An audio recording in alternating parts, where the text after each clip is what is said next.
Hey guys, I figured we'd just pop up and do a little bit of a live stream. I thought about just filming videos, and I thought, I'll just go live and do it.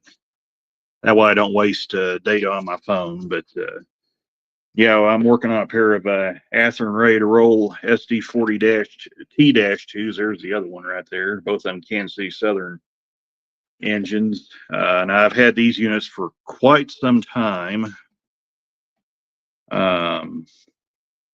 And they just never really ran all that great since I had them. Obviously, you can tell how old they are because they still have the 1.5 volt bulbs in them. So yeah, they're getting up there in age in terms of model locomotives. So I've kind of already got started here. I got the gears kind of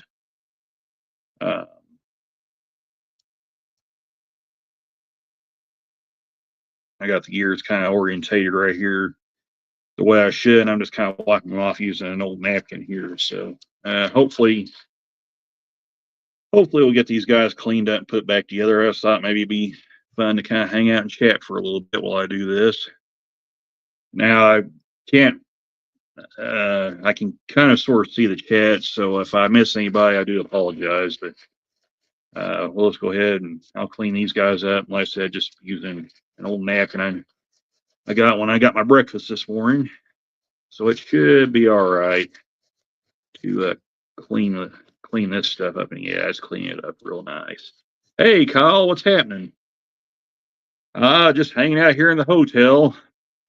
Figured I'd go live while I try and fix these. Now, unfortunately, I can't test these engines here because I don't have any track or anything. I'm kind of limited in terms of space.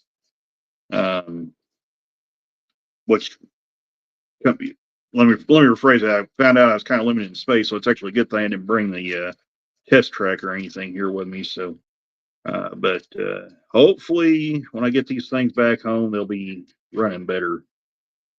So I'm just kind of cleaning the clips off here. Hey, Dan's Mall Railroading Journey and Scott Rails, welcome.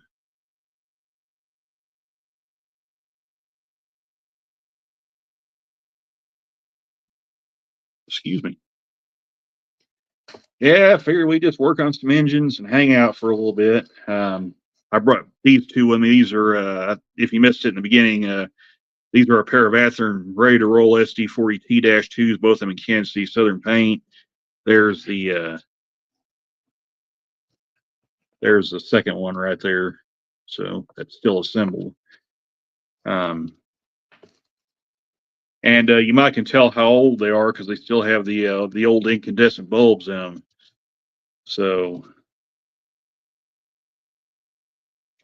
yeah, I could have just scheduled it for later, but I thought, I might as well do it now, and that way, if I get done time, I can get some more rest and get just in case I get called to go to work again. Because I actually worked last night with a dog catch crew, and that was rather interesting. In fact, if you watch Corey's live stream, Train Buff Boy 47, the live stream he did, you might see something pretty interesting at about the 2.5 hour mark. It got a little hairy. When I pulled up to the depot, there was a train that had one of its units catch on fire in the dynamic brake area. And when we got up there, they had the flames put out by the time we got there, but it was still billowing smoke pretty good.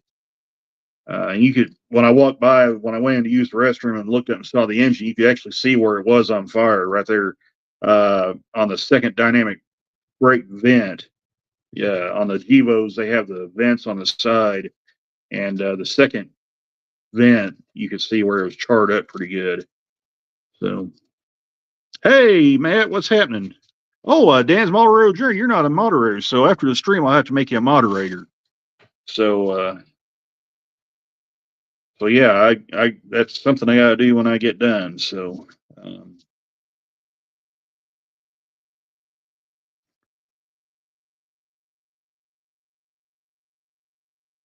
but we're just gonna kind of wipe these guys off here real good. Make sure get all that old oil and grease off as best I can. I might have took these apart once before. Now that I think about it, because they don't look nearly as drenched in oil and grease as I remember.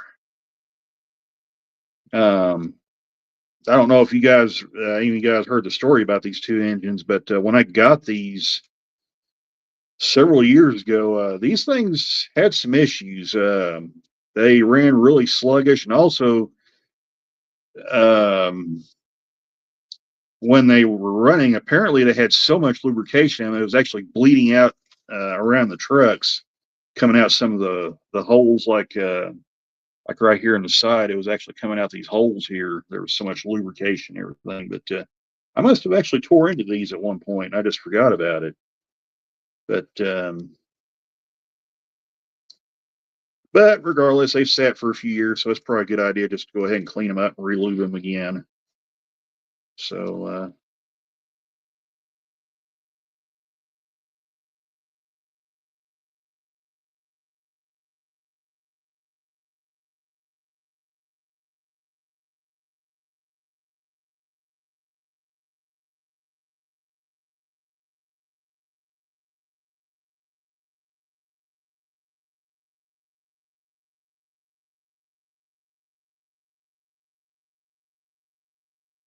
I know there's some people that dunk on Athearn now for various reasons, but um, back in the mid 2000s to about the early 2010s, Athearn locomotives, um, post transition era, post, what am I trying to say? Post acquisition of post Horizon Hobbies acquisition, acquiring them. That's what I'm trying to say. Post Horizon Hobbies acquiring Athearn. Uh, they kind of had a lot of issues, both mechanically with their engines and some other things, but as well. But they had a lot of mechanical issues. They weren't really, I mean, they weren't terrible, but they weren't that great either. Uh, the the performance of the motors were really inconsistent on them. Um, they had they have various issues with the gearing and just all kinds of stuff. Um, it was kind of a dark time for Athearn, I feel, during that time period. But here recently, with the newer Genesis stuff, and now the former Ready to Roll line, now the Athearn line, and now the Roundhouse line, Athearn has really turned it around uh, in the last probably 8 years or so, 8 or 9 years. Um, Definitely post MRC rectifier decoder era locomotives, when they switched from MRC to the Soundtrack Tsunami decoders. Their performance really started picking up, and their locomotives got a lot more mechanically sound, in my opinion. Now, some people will probably disagree with that, but I can tell a big difference from the new stuff to this era right here. So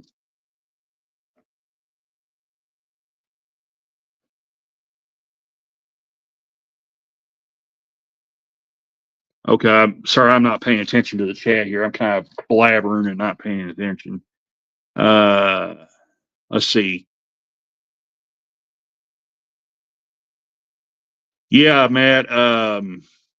It was one of the ES44C4s. It was 32s, BNSF 3262, I think is what it was. Yeah, its dynamic brakes actually caught on fire. And like I said, if you go watch Corey's live stream, you can actually see the engine in that stream. I think it's about the 2.5 hour mark, maybe a little before that. But yeah, if you actually go watch that stream, and I can probably put a link in there. Well, I'll put a link into it here after a while. I want to try and get these guys cleaned up, but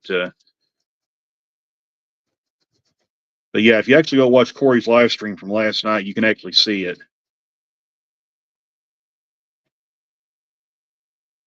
Like I said, by the time we got there, they already had the fire put out, but it was still smoking pretty good. They were still spraying it down.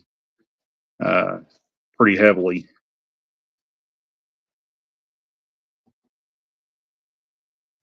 So we're just kind of cleaning these guys up here, like so. I think the gears look pretty good and clean. Yeah, I think I might have cleaned these up before now that I think about it, but because it seemed like I remember these being covered in oil and grease at one point. So I think what I'm going to do, I'm going to slide the cover back off this one. And I'm going to see if I can get that worm drive, that worm gear off here. That's not what I wanted to do here. Excuse my hands for being in the way. So I'm going to pull that guy up and go figure it's.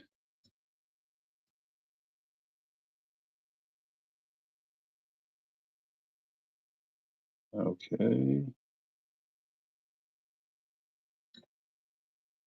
Well, for some reason that doesn't want to come off now. So we'll just go ahead and clean it up just like that then. Now it comes apart, so. Okay. Hopefully I didn't break nothing. Yeah, that thing looks a little nasty there. I'm just going to wipe that off. Hey, Lee, what's happening?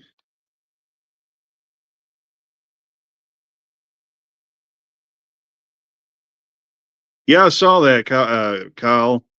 Yeah, that's pretty cool. Yeah, that was from his last stream, Kyle. Yeah, if you actually go to the stream from last night, you'll actually see it. I think it's right around the 2.5 hour mark, if I was looking at it right. So maybe a little bit before then, but yeah, that was rather interesting. Pulled up there and all the fire trucks and everything was there. So it didn't go up in flames like the one at Brandsville did. My goodness, that one at Brandsville, I mean, they burnt that sucker plumb up. And that was also a different situation too with that particular engine. That was a fuel line rupture, and it started spraying fuel into the hot exhaust, and caught that engine on fire. So that's actually what happened with that engine at Brandsville. So I think that's pretty good right there. I might take that off. Might slide these guys off here.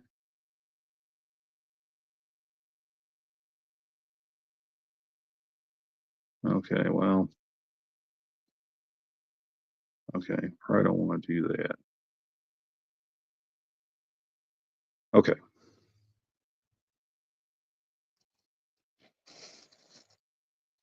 I'll wipe these off. And there have a little bit of grease still left on it.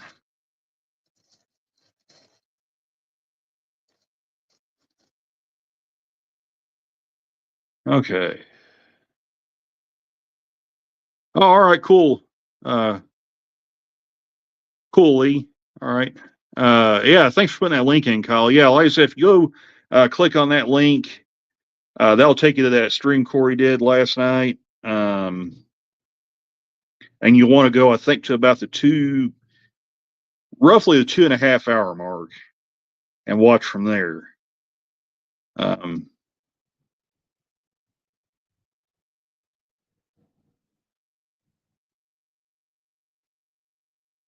So, yeah, thanks for putting that in, Kyle. And also, while we're at it, we're going to change the couplers too. I got some KD number 58s we're going to put on these guys too. So hopefully give these guys a little bit of upgrade here. So I think we're going to call those clean. They don't look too bad now. I kind of think I might have tore into these things once before already. Yep, that's what I need to have here. Right there. I got my box go off on the floor. Okay. So, all right, need to make sure I get this right because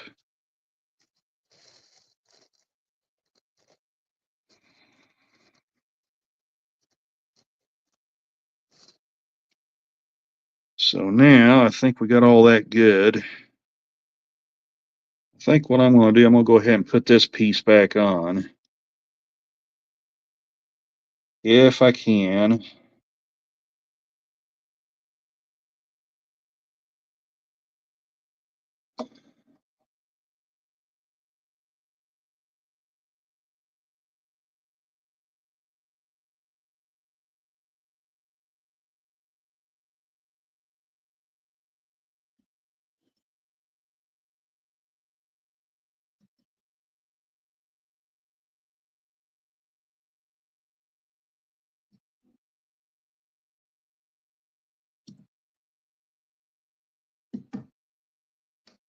Whoopsies. Yeah, this thing's being a bit of a pain to get back on here. I kind of need to watch because it's tethered by these headlight wires, and I don't want to tear them up.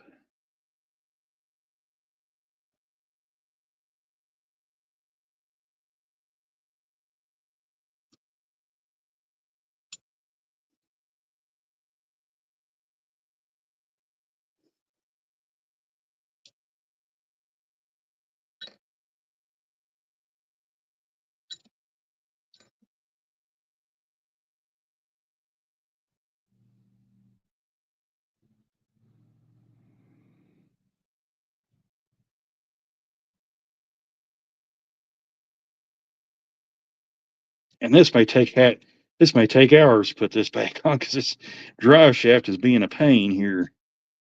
And this weight, I could, you know what? The heck with it. I'm gonna cheat and take the weight off. I wanted to try to get this down without taking this rear weight off, but I think in terms of my sanity and time, we'll just take this weight off. All this is just a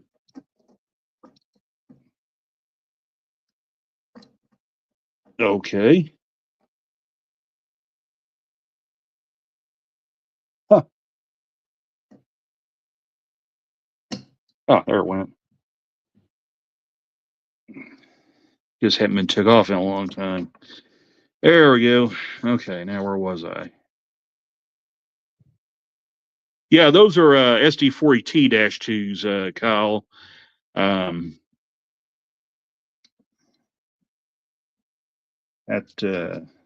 Yeah, see, there's the there we go. There's the box right there. So that's what they are. They're SD40T-2s. If you actually look, this is actually the whoops, I don't have it in the shot, but this one here's the snoot nose version, and then this one here's the standard nose right there. You can kind of see that long front porch there, like the standard SD40-2 has. So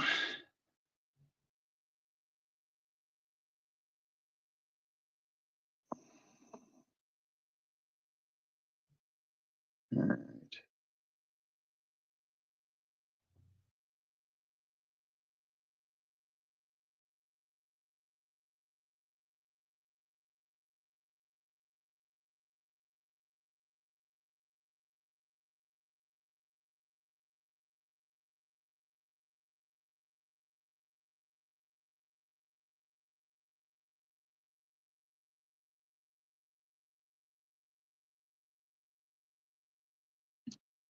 There we go. Want them kind of snap in there so they'll stay. So okay, got that put back in. We can put our weight back on now, like so.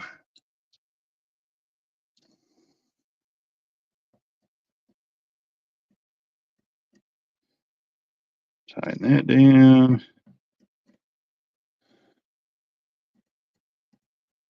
I got my hands in the way, but it's got two little screws there, holds that on. One screw here, one here. Maybe a little hard to see, but they're right. Stick my screwdriver in. There's one right there. There's one right there. So, okay. So now,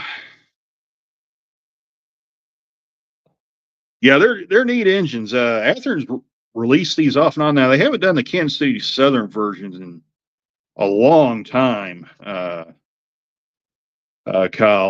In fact, I don't know.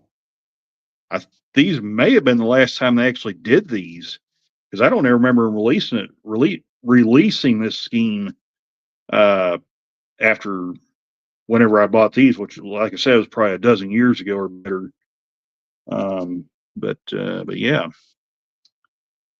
uh, they're pretty cool engines, and I actually did get to see one of these in person. There was a train at Hardy, Arkansas, had one that was being towed dead in consist, and I don't know if it was going to a customer, but if I had my guess, I would say it was going to be scrapped.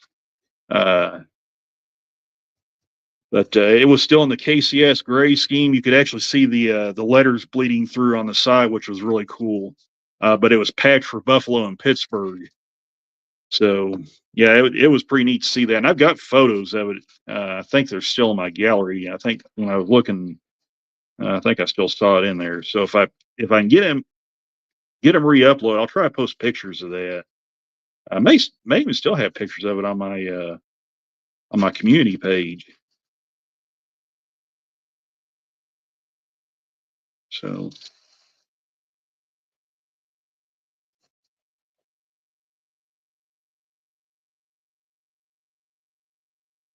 but anyway, we digress. I think these are all good and clean now, so I think we can skip ahead to doing the business of lubricating these things back up again. So we got our gear lubricant right there. We got our synthetic light oil right there.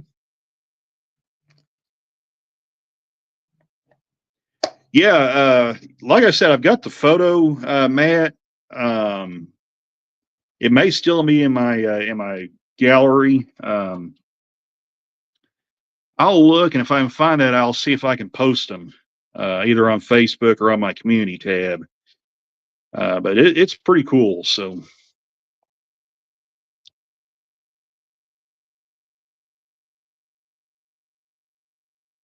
but yeah, like I said, it was still in the KCS gray paint, and I ain't for sure, but it may have been one of these. Had the low nose headlight on and the long nose.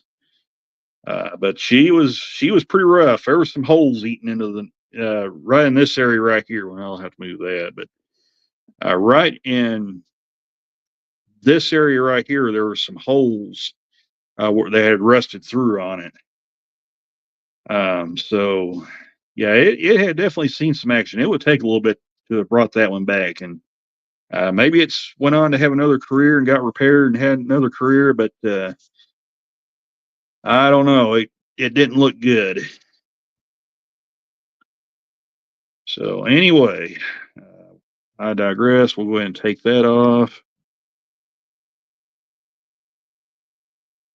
Yeah, that's right. The suit nose version with the nose headlight right here, that'd be the XSP version. So so yeah. One thing I will say for these Athearn engines though, they're pretty simple to work on. Even the newer stuff, the Ready to Roll, the Athearn Roundhouse, a lot of that stuff is still pretty simple to work on. Now the newer Genesis stuff, they may be a little bit more involved with all the details. Most of that's just getting the shell off and not breaking anything off, uh, any details or anything. So, all right, we're gonna put some oil on that guy right there. That guy right there. We'll just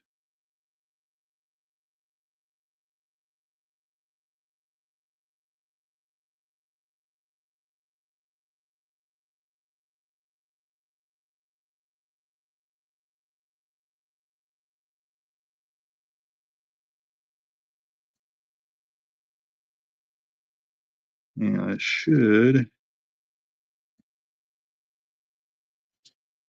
Okay. And we want to put a little bit here as well.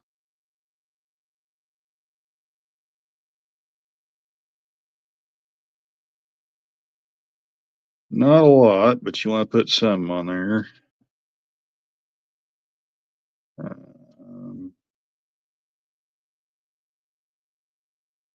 We'll put some here, here, here as well. I think that's what we're going to want. Okay. So now I should have these lined up pretty well. Oh yeah, I forgot to do that right there. So I got to put some oil on that guy right there. And we'll put a little bit right there as well, because I got to put that thing back on there. I was careless. So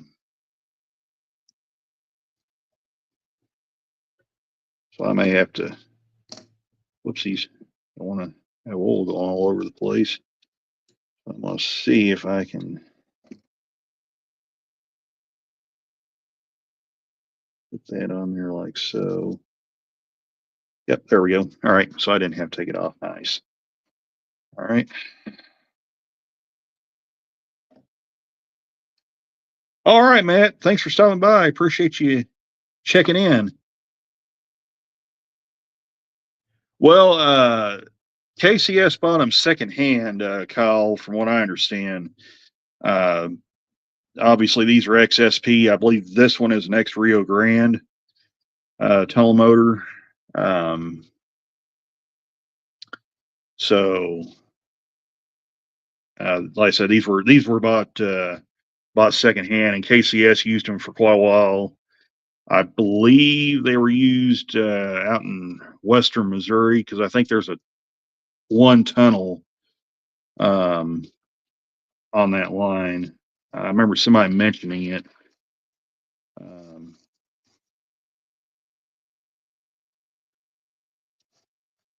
think it's supposed to be like the only tunnel in the state or something like that.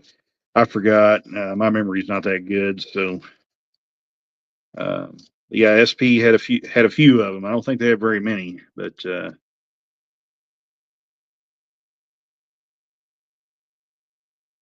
and then they were sold to, I believe, the Buffalo and Pittsburgh, and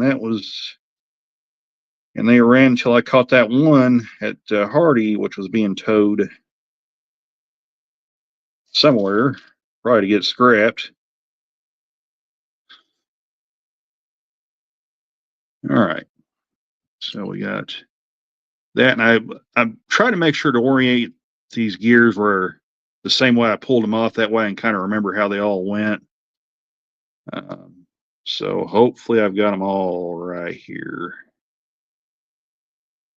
Okay, does that one go there? Okay, I don't think it matters though. Okay, so that one goes in there like that. And I think this one goes like this. This one goes like that. And this one goes like that as well. Okay. So now we're ready to put the gear lube on. Like I said, you don't want to over lubricate these engines. You just want to make them look wet. So, but anyway, I think I said this already, but have a good night, Matt. Thanks for stopping by. Catch you later. Have yourself a good one. So, but yeah, we'll go ahead and oil these guys up here like so. Drop oil there, drop oil there, drop oil there, drop oil right there, and drop oil there. Okay. I think what we'll do, we'll go ahead and run these gears out.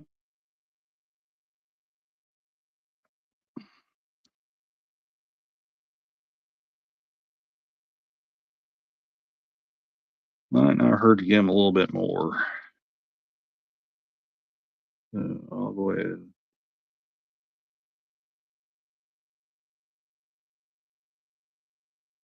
Like I say, you want to be careful because it's so easy to over lubricate these things.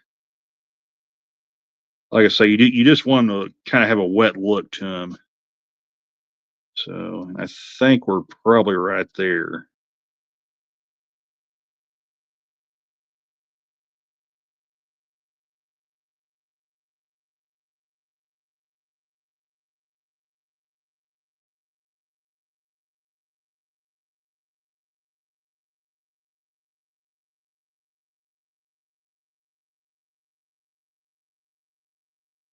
Yeah, those are turned really free right now. So that's what we want to see. So we're gonna put these guys back together here, these two halves, like so.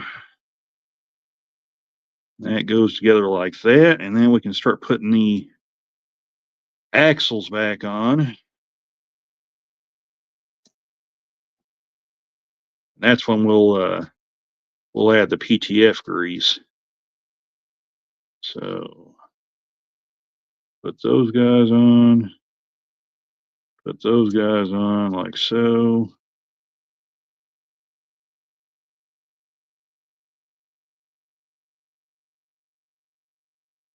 Put those guys on like that.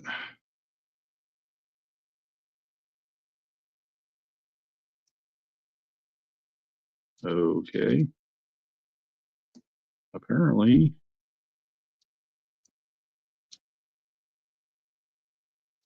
Oh, okay, that's probably why. The little bronze bearings right there is not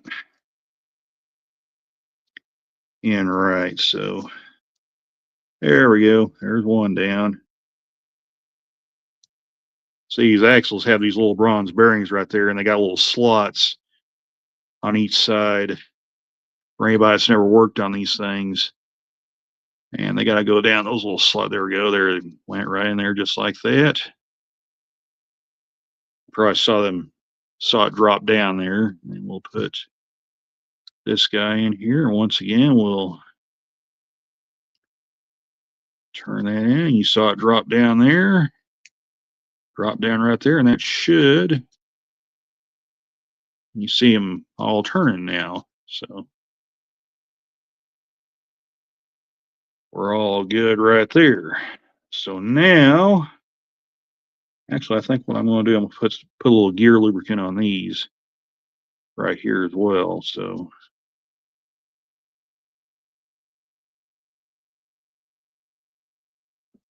we'll just run those in like that.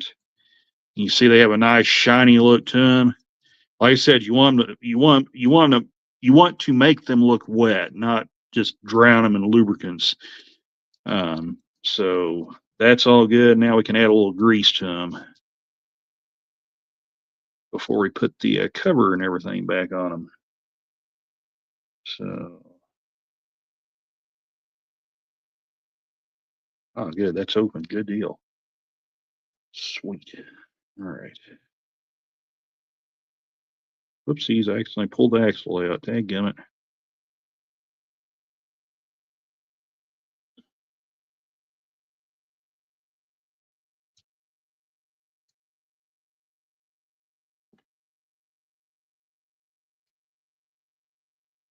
So we're going to take our PTF grease and we're going to put a little bit on this guy here.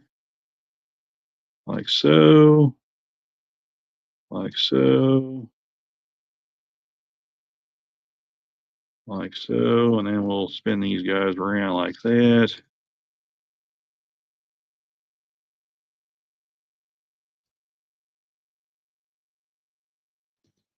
And then we should be able to put this clip back on the bottom here to hold it back in place here. So, and it'll only go one way. So, I think it'll go like that.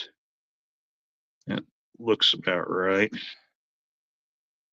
So, yep, there we go. There we go. Just snaps in there like that. And everything should be held in place right there. I'm going to put just a little bit of grease right there on top, just to, well, actually, no, I'm going to wait and put some on that worm gear instead. I'm not going to do it on this.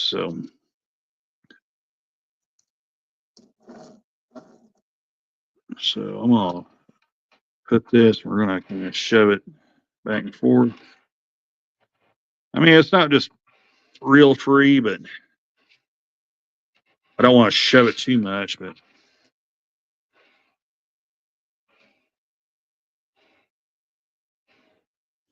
that's turning pretty free. There's not a lot of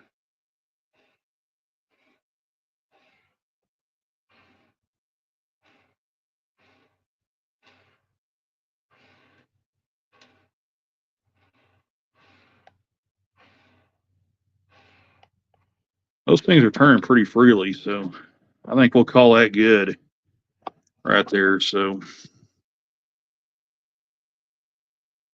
oh, hey, Anthony Dodge, welcome. Yeah, I'm kind of working on this engine, not really paying much attention to the chat. So, yeah, welcome, Anthony. Yeah, we're just kind of working on these engines here. By the way, Anthony's doing a Wacky Weekend live tonight on his channel. So, I think I have the link to his channel as well here. I know, as a matter of fact, I have it. So, come on, pull it up there. Post comment. So for those that want to check out Wacky Weekend, Anthony's doing that at 7 o'clock my time. It would be, I don't know what it'd be, time in Australia, UK time, but I know my time here in the Midwest, it's 7 o'clock. So I will post a link to Anthony's channel here if I can.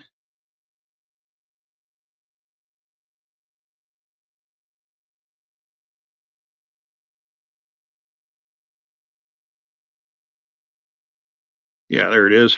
So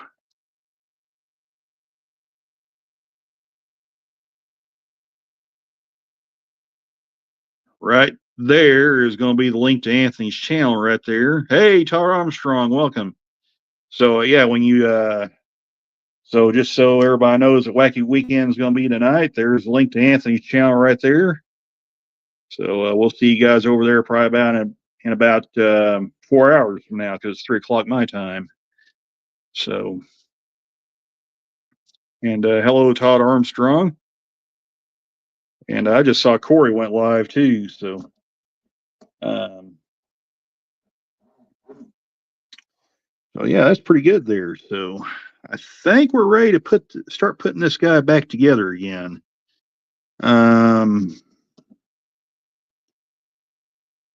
So this truck has 3 clips on it, and I don't know what I did with that third clip. It's around here somewhere. If I didn't,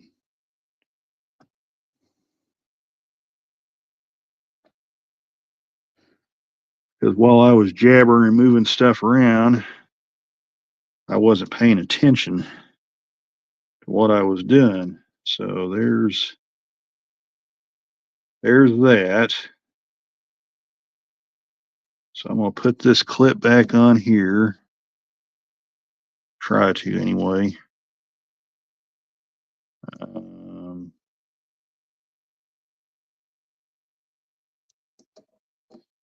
Okay, well, something ain't right here.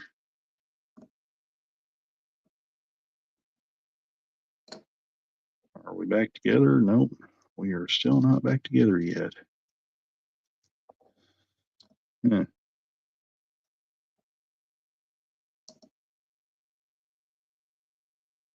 I mean, that's where this one goes in. One of these clips. Come on, put it on there right. Yep, there it is. I think. Nope, that ain't right either.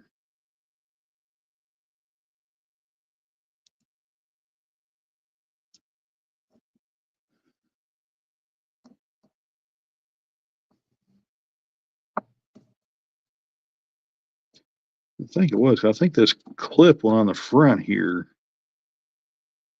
I think this actually went here on the front like that. Yep, there it went. Okay, so there's that. Okay, there's the other clip I was looking for right there. So that clip there goes in the center right here. So that clip goes right there. May take a little bit to get it kind of lined back up. Snap it back down like that. And then we can hook our wires back up now. And there's this number 2 clip goes right here, which would on the truck would face that direction. So so that leaves this one here to go on.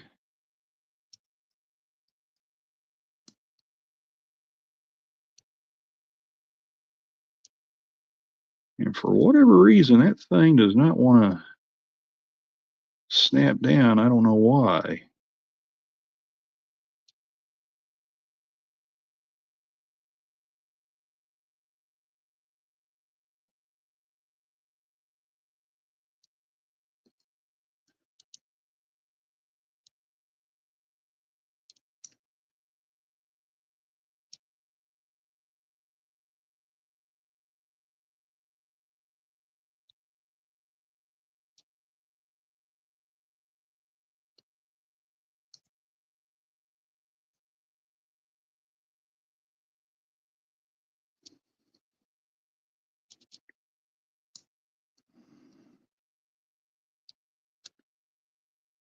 Okay.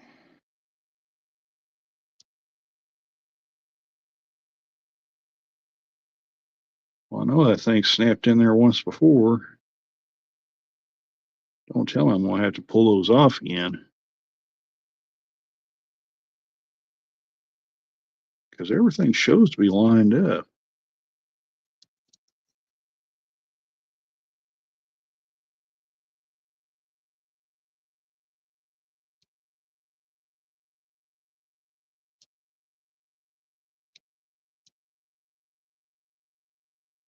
Okay, that it went on there that time. So yeah, there it went.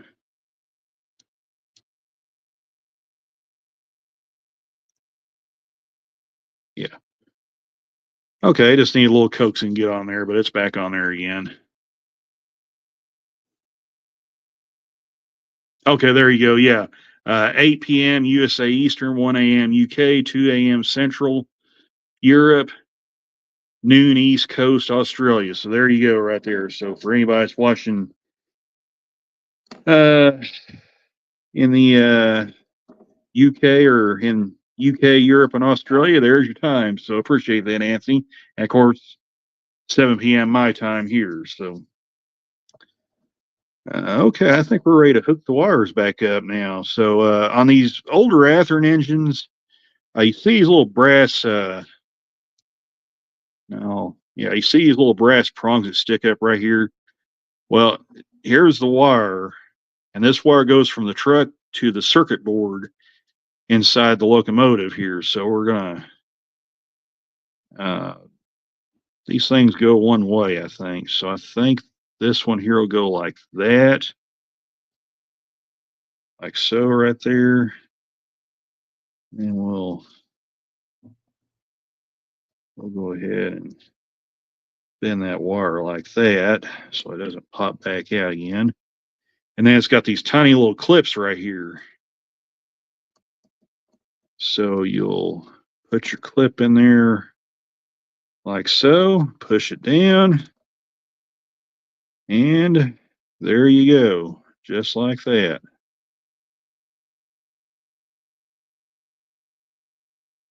I think that's right. Yeah, it may not be, maybe the other way. Nope, it is that way. So, all right, well, it is that way. So,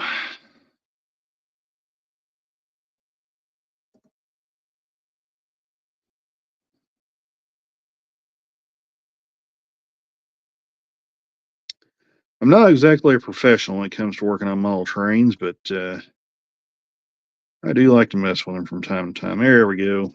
All right, I think we're in good shape there. And then we repeat it on this side here. Oh, wait, no. That's probably why I wouldn't go on, because that's for the circuit board. This is the one we want right here. These little guys right here. These are the ones we want for the truck. So, okay, I think we got it now. So, yeah, now we got her. Yeah, there we go. So, yeah, you see right there how that clips on there like that. So, take your other wire, stick it through the little hole in the little brass tab here.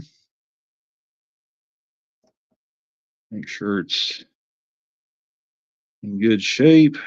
Grab our other little clip here. I'll try and do this where my hands aren't going to be in the way, but that just slides over the top like that.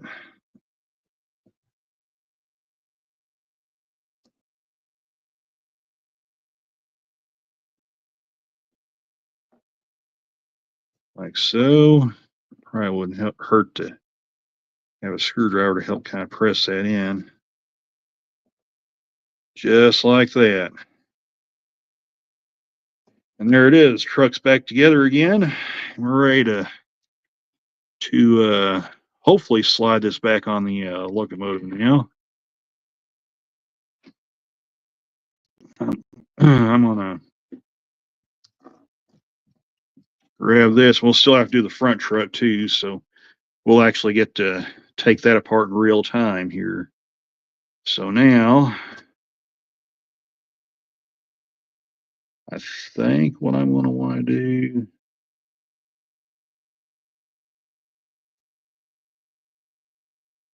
let's see, how's this front one go on there?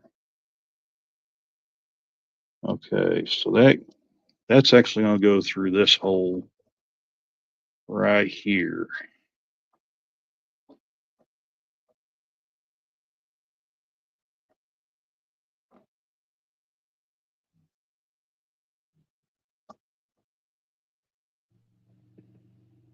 Sometimes these wires don't want to play nice,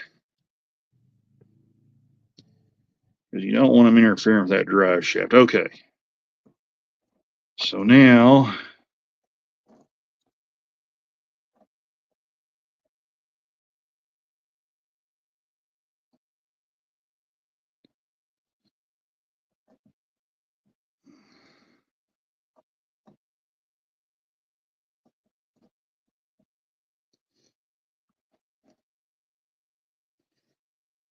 you notice I didn't put the truck side frames on yet because I don't want to risk doing damage to them while I fight to get everything back on here.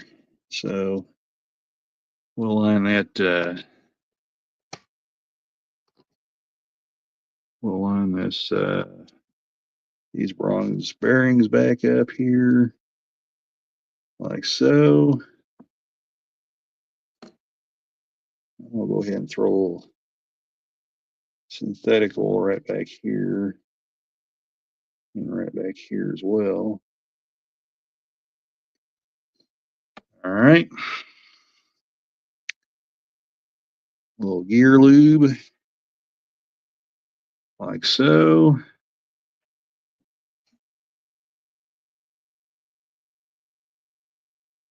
A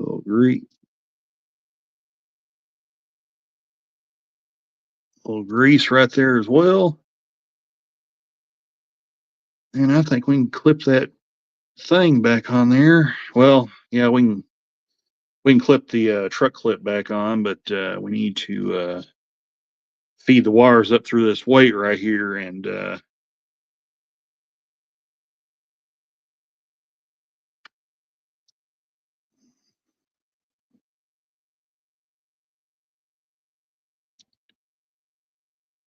you know what? Let's just take that weight back off. I like making things as hard as humanly possible for myself because, you know, that's just how we roll around here. So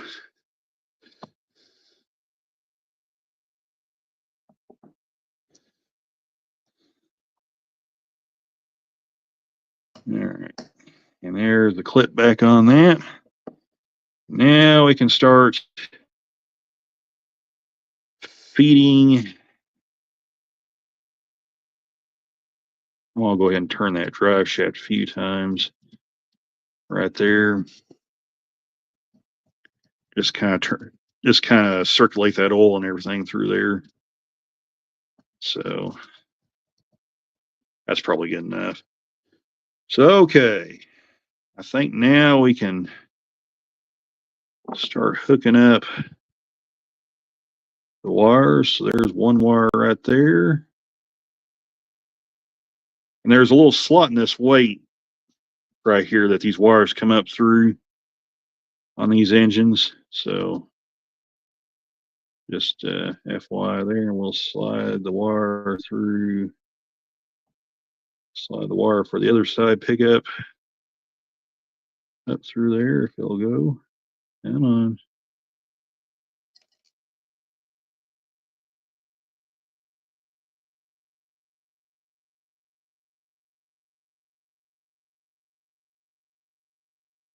All right, there we go. So that wire for this side, that wire for that side. All right.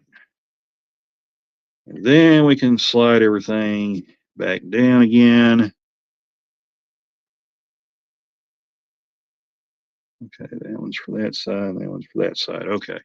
Just trying to make sure I got everything as it should be. So screw there. I have my hands in the way in, and screw there. So you can kind of see those screws up there on top, and then we'll just tighten them down.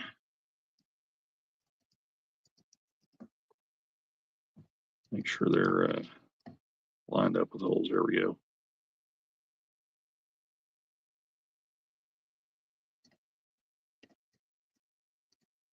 Fortunately, with this front truck, you don't have to worry about having a weight there. You can also tell this is a much older model because it doesn't have the provisions for the speaker either. So that's one way you can tell it's a much older model.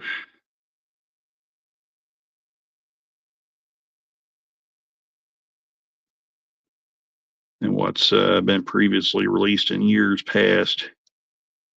Like I said, the goal was I was going to change the circuit board to put a new board decoder in there, but unfortunately, the decoders I ended up getting are for the Athearn Genesis replacement boards, and thus they will not work on these particular locomotives, which is kind of sad, really.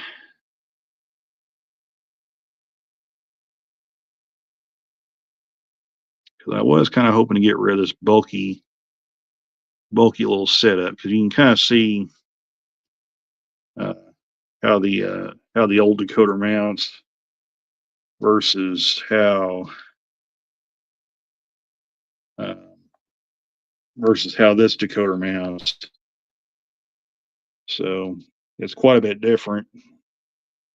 This board you're looking at, the new decoder, this would be for the Athearn Genesis, and it says fits Athearn Genesis, Kato, Stewart, Atlas, and other HO locomotives. So yeah, that's kind of unfortunate, but oh well, is what it is.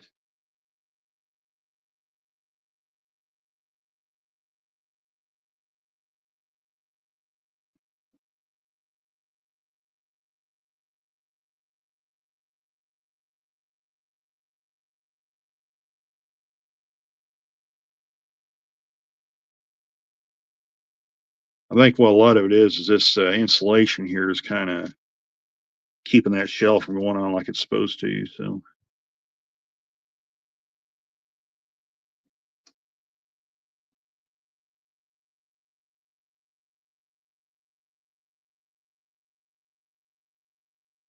okay, gotta remember how. Okay, that's for that side. So this one here will go like, all right, I'm getting these things twisted up. Yes. There we go.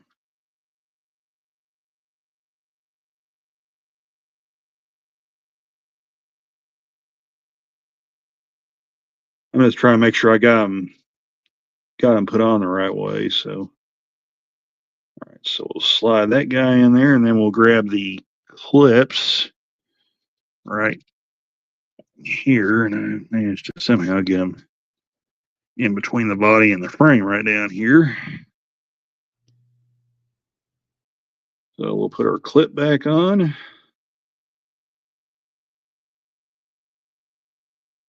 This is where I wish I'd have brought some tweezers with me.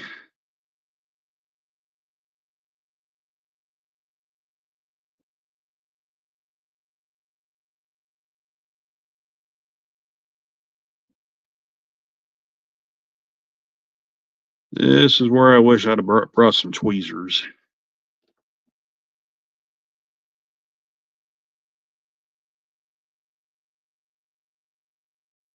Oh, well, that's not good.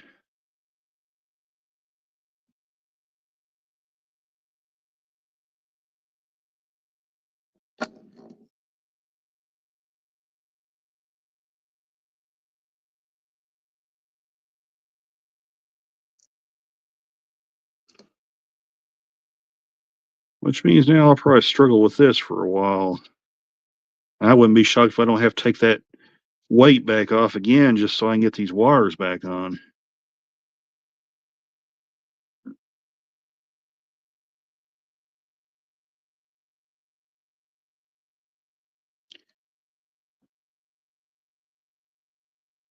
Huh.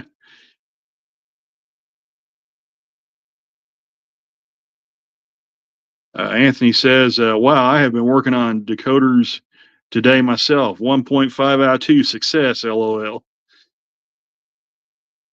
Oh, yeah, duct tape and a hammer. The two only tools you need on the railroad.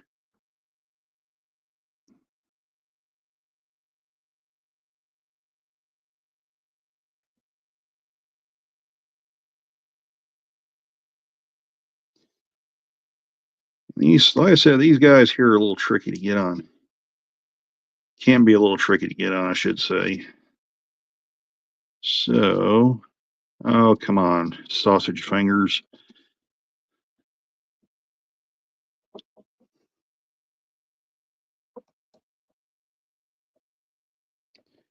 I really want to have to avoid pulling that weight back off again, but I may not have much of a choice. Come on.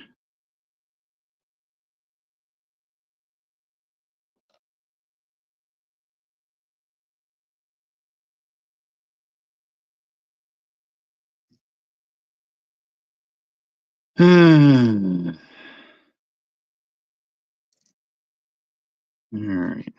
This thing wants to be a fighter.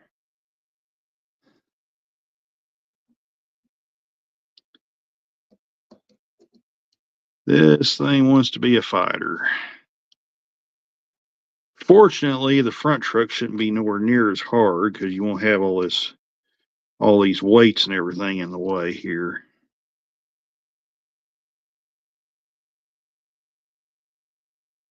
All right. Got that on there like so.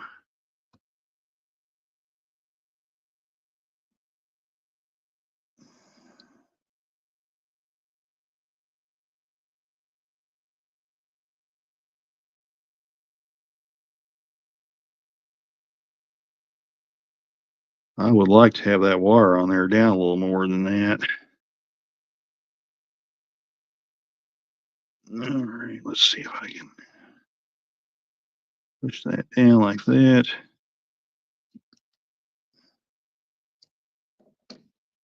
All right. Push that in like that. I just turned my wall over. That was real brilliant. All right. One down, one to go.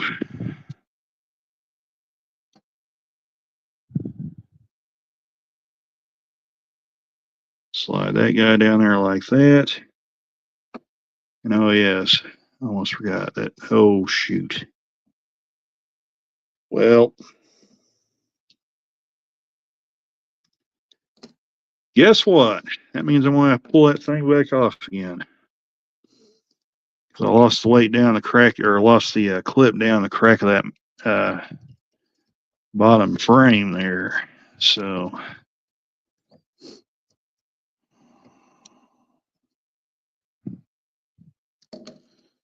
it is right down there. If I can get it out. You know what? We got it off. We're just gonna do this with the weight off.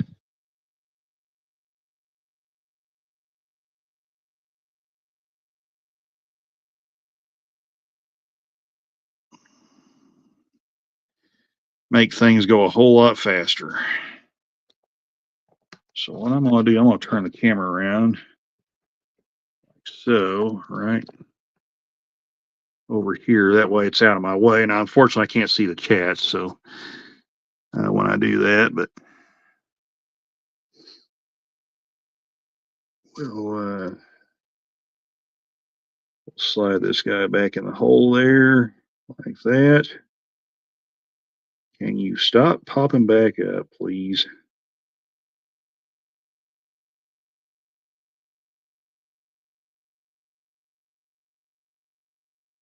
No, no, no, no, no, no, no, no, no. Don't go down again.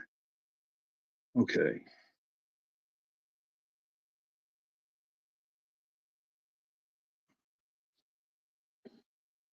All right.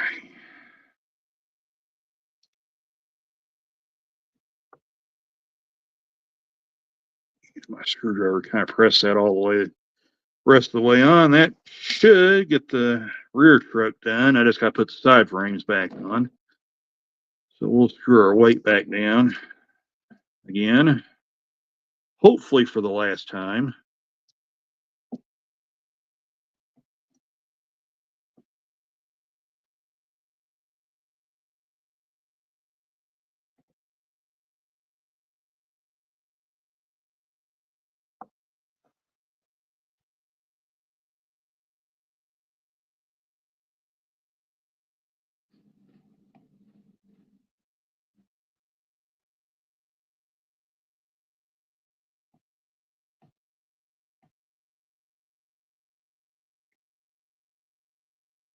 All right.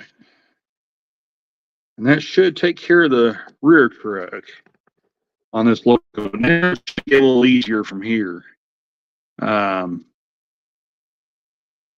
okay, cool, Lee. So that should take care of the rear truck. Now we can work on the front truck, and that should be a lot easier. So I think what I'm going to do, we'll turn it around where you guys can see that a little better.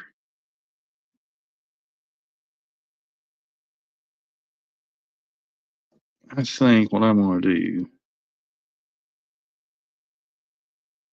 I don't know if it matters one way or the other which way I got this. I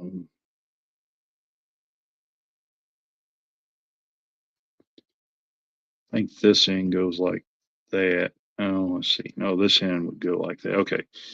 Okay, maybe I got it. Actually, no. It would actually be that way. Okay, so yeah, my bad. So we'll just go ahead and pop these side frames back on while we're at it. And they're real simple to put in. They just press fit in. So we'll just turn this guy around right quick, and we'll press fit that side frame in.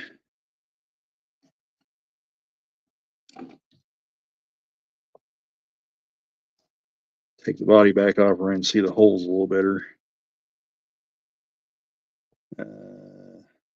Press fit that, press fit that.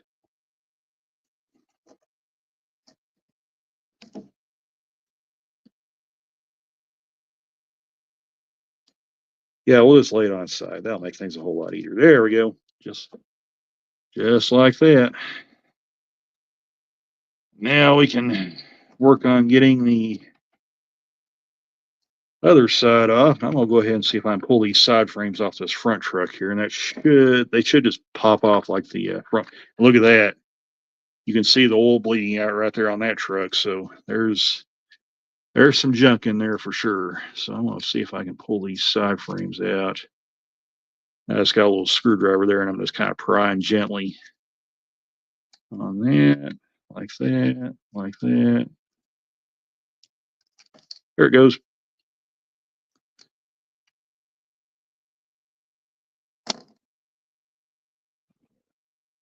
Even that up just a little bit where you guys can see that a little better.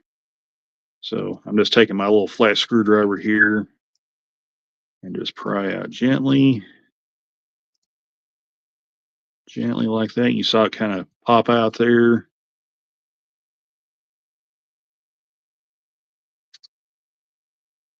Like so.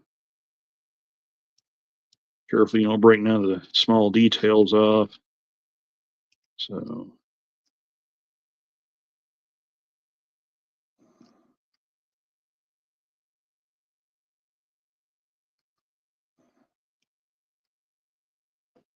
yeah, I should just come right on off of there, I hope.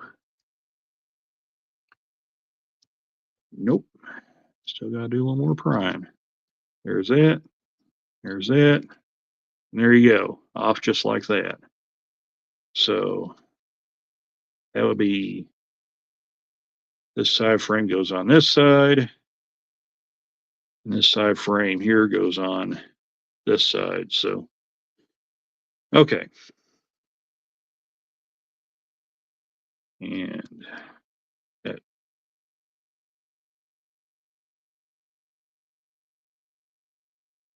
yeah. Okay. So, yeah, that side goes on there like that. And that, this, okay. All right. Or actually, no, this, yeah. Okay. My brain's not working today. So, okay. Now we can slide the butt. Oh, shoot. I just knocked a breather pipe off that thing. Well, that's not good. I put that back in the box and reattach it. Fortunately, I got plenty of canopy glue down at the house, so that won't be a problem putting that back on. So now we can concentrate on getting the body back off this guy here. So we'll just carefully slide him off like that. Then you see there's no weight or anything right here, so it should be pretty easy to pop the truck or pop the clip off this front truck. And then we can get on with the business of cleaning this guy up. Somebody thinks they got a fast ride outside.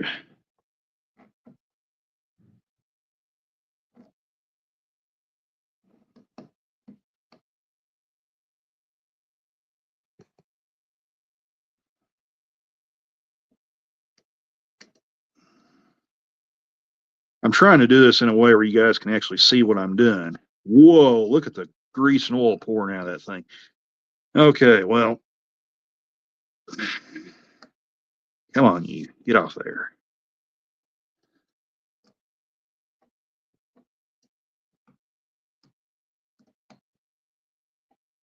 All right, you want to be like that? Time for the little screwdriver.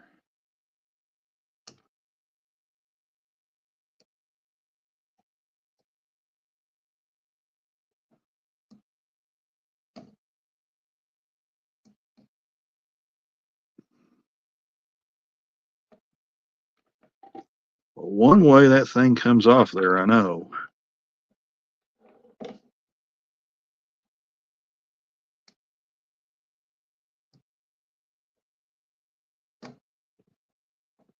I think I got it. Come on. Ugh. Well, that was unfortunate. Thing popped off and went in the floor.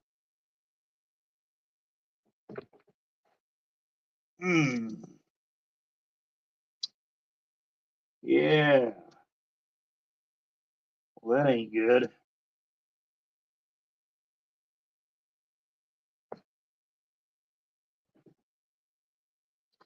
Let me see if I can find that little piece.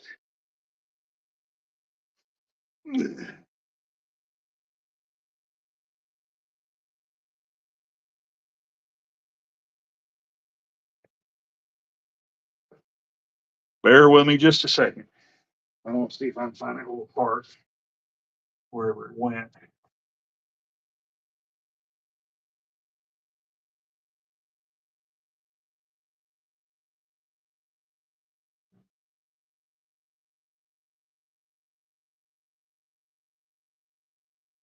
Oh, dang. I don't have my flashlight here to help me out.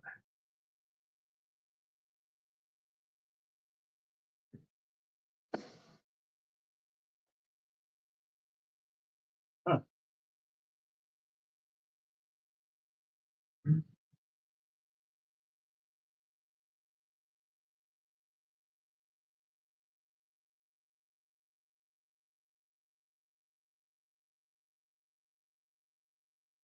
Well, confound it. Ain't that something?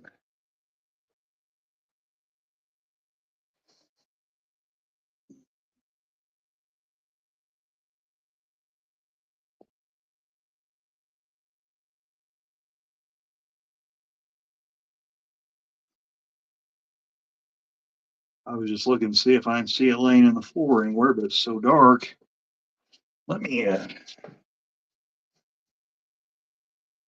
see if I can help my cause.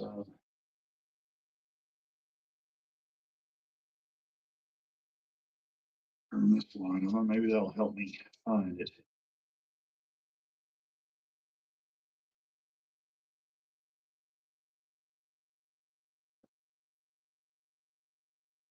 Oh, found it. Okay. All's not lost. Okay, I'm gonna run and use the restroom right quick, and then I'm gonna come back and work on that front truck. So I'll be right back.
Okay.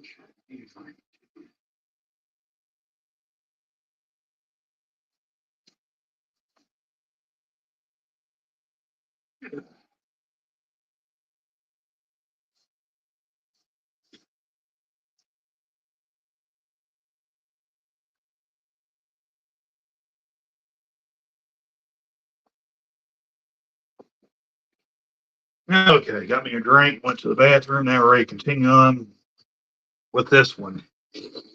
And my goodness, this one looks nasty, the front truck. This one here was what I was talking about. Hey, GRE 2057, welcome.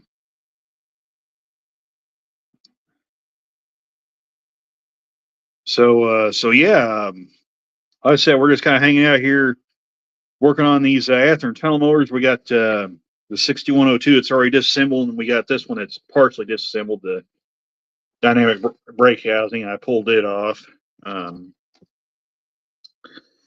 because it likes to pop off pretty easy. So we're getting ready to take a front. We worked on the rear truck a little bit ago. We're getting ready to take apart this front truck now and see what we can do about it. And then we're going to put couplers on it. And this guy should be ready to rock and roll again. I wasn't going to put a board replacement decoder in it, but the decoders I ended up buying are for Athearn Genesis locomotives, not these. The ready to roll decoders are a little different. In this particular era of Athearn locomotives, the circuit boards and the ready to roll engines are a little different than what's in the Genesis line. The decoders I ended up getting are for the Genesis line, so sadly they will not work in these locomotives. So anyway, that's kind of another kind of beef I had, where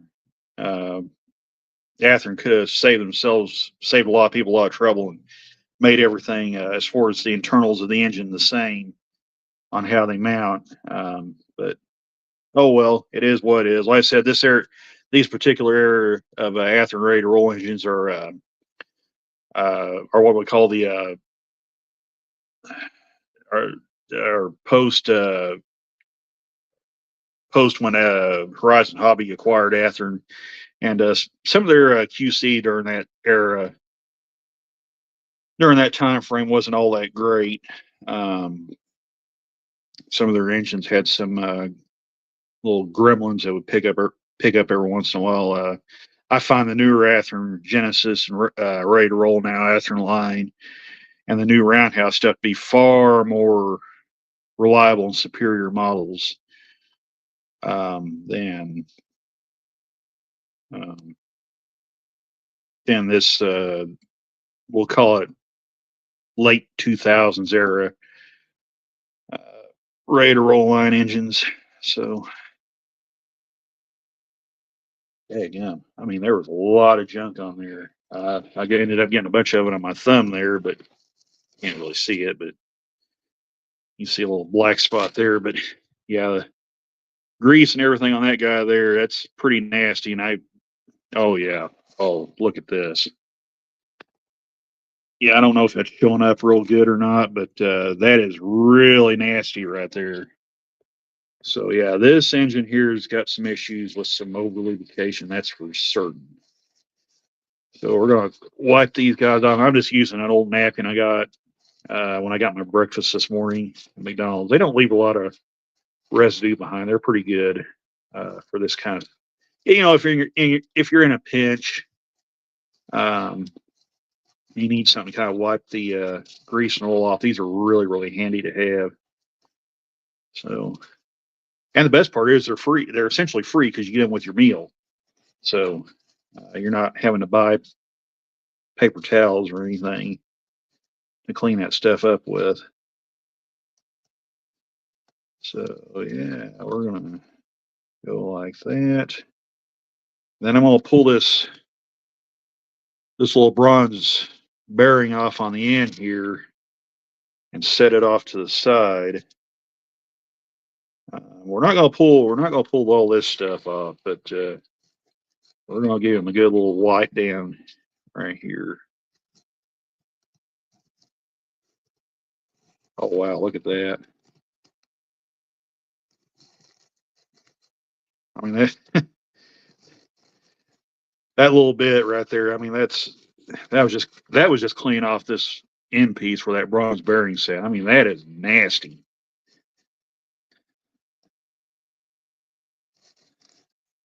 Holy cow. I mean, it's even discolored. It's green looking. I mean, it's just really nasty looking stuff.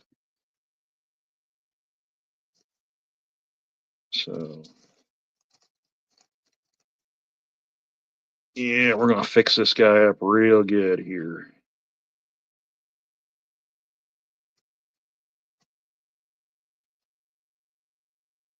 Anyway, that's the hope.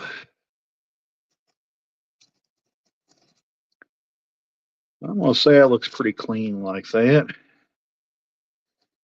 So now we can pull the wires off this guy here and start. Actually, I'm going to wipe that bronze bearing down too while I'm at it. That way I don't accidentally forget it later. Ooh, I mean, there's a lot of junk there. Holy cow.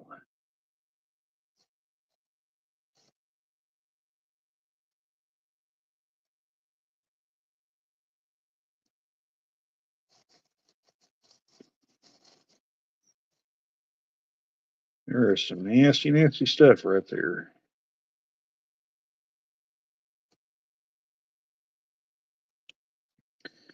All right.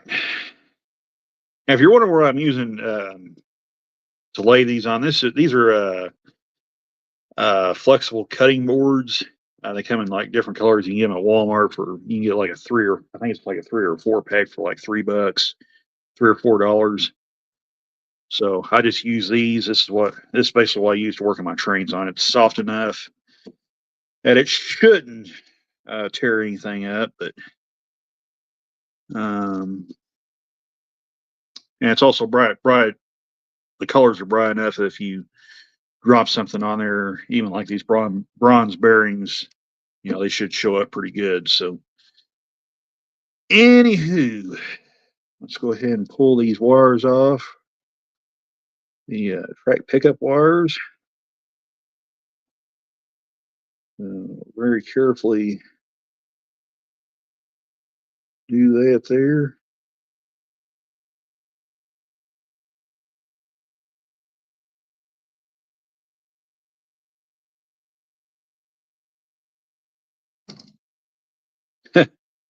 Yeah, that's what I thought was going to happen. One of the clips went off into the abyss right there. I think it's still in the frame. I hope it is, because I really don't want to have to buy new ones. Oh, yeah, there, I see them right there. So yeah, it's fine.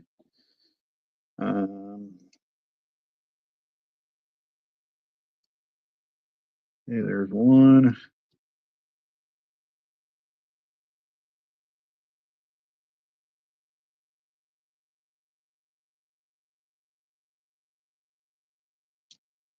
And somehow that other one is wound up in the drive shaft, and I don't know if I can even get that thing back out or not.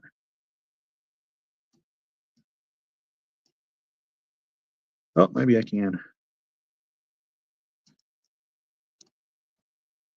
Come on. Come on.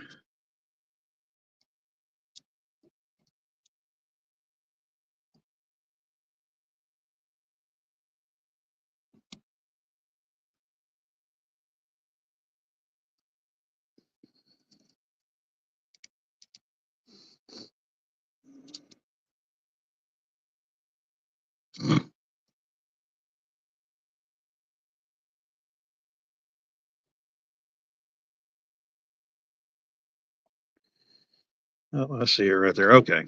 All right. Well, we got them off anyway. Once we get the truck off, we can get the clips out. So there's that. Let's see if I can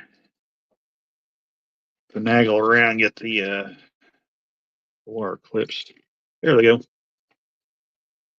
All right. So there we go. Now we're ready to take apart this truck right here and do some serious cleaning. Woo boy. And this sucker is nasty. So we'll start with the one that says number 2. So this be out towards the front of the engine. So we'll go ahead and start by pulling that guy off. like that, and that came off pretty easy, so that's a good sign. So we'll lay that off to the side there. We will, I think we're going to have to pull, yeah, we're going to pull these wires off too. So as I mentioned on the rear truck, we'll have to pull these two pickup wires off, and that's pretty easy because they got these little clips in here, here, and here. You just pry those off, and the wires will come out, and then we can take this center clip out right here. So they should just easily come right on off there, just like that. So there's one off. And carefully get that wire set off to the side. And we'll slide the other wire off just like that. So I'm going to kind of set these off to the side here where they're kind of together so I don't accidentally forget where they go. And then we'll slide this wire off right here, like so. And there's that. So now we can get these two clips off right here as well. So pop this guy off here like that. And okay, clip number 2 there. And then we can get this center one right here. That should get us, well, it won't get us all the way out because we still got to take the clip off we got to take this bottom clip off yet. So, hey, Hot Dog Pilot Andy and Peyton Real, hey Peyton and Hot Dog Pilot Andy. So, chat moved on me and I lost my place there. So, but yeah, hey Andy and Peyton. So,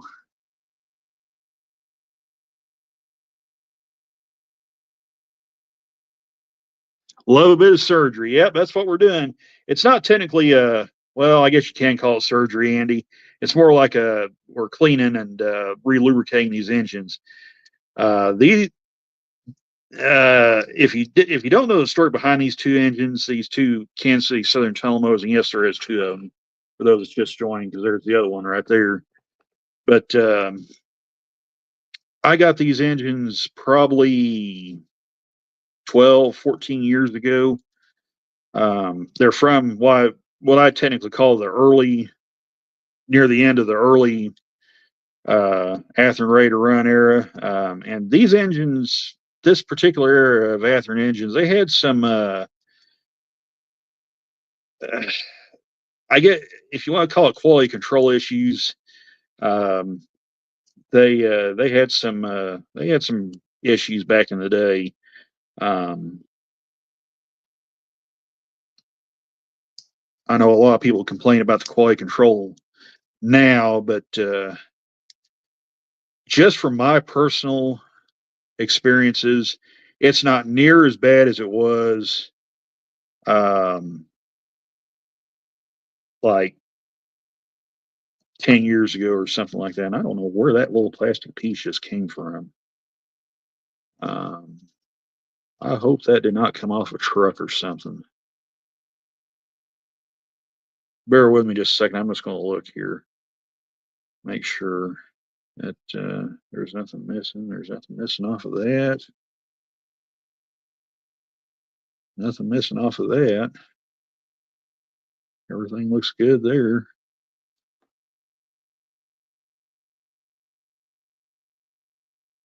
Huh. Well, that's kind of unusual right there.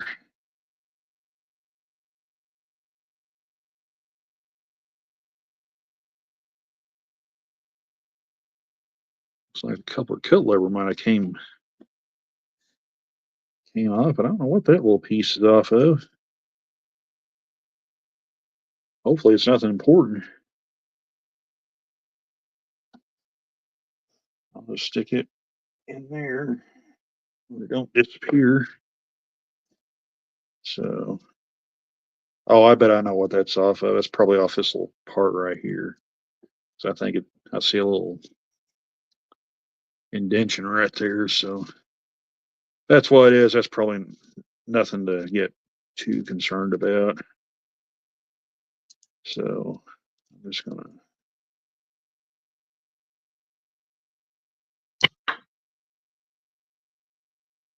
Wow.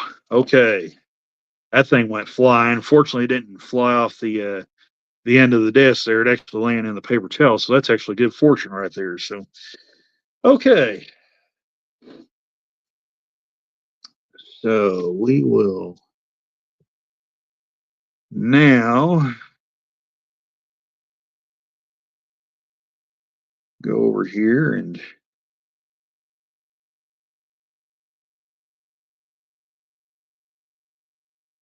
try and get this bottom clip off right here. So I'm just gonna, it took me a little while. I hadn't done this in so long. It took me a little while to kind of remember how to do this, but I think we're gonna want to do that maybe.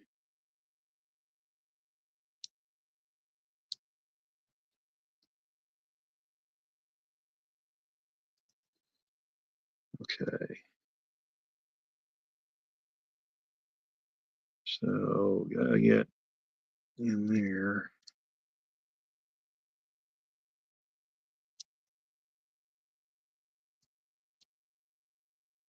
Preferably where I don't accidentally break that. Okay. I think we got that freed on that side. Come in here.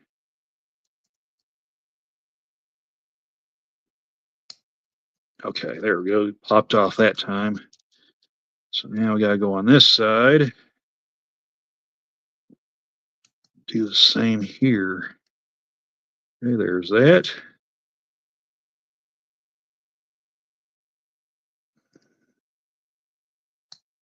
There's that, and everything fell out. So okay, well that's not a bad thing because that's what we were kind of hoping for. So two outer axles fell out. So we'll set these guys off to the side. There's a center one right there, and then we pull everything out, and yeah, that's pretty nasty. So we'll grab our napkin again.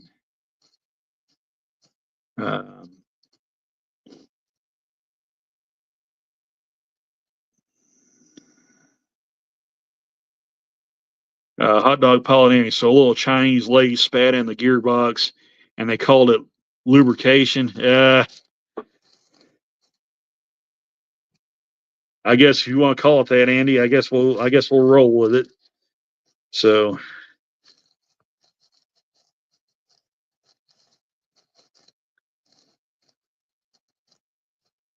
but like I said, like I said, this is just me personally. I know some people will disagree with this, but I found the newer Athearn stuff is way better than this particular era of Athearn ready to roll in Genesis. The engines run so much better now. The only downside is there's a lot more detail in both the mid-range and the Genesis lines that you have to contend with than in years past. But I mean, it is what it is. So at least good thing is the roundhouse line hasn't changed a whole lot. It's still your basic, uh,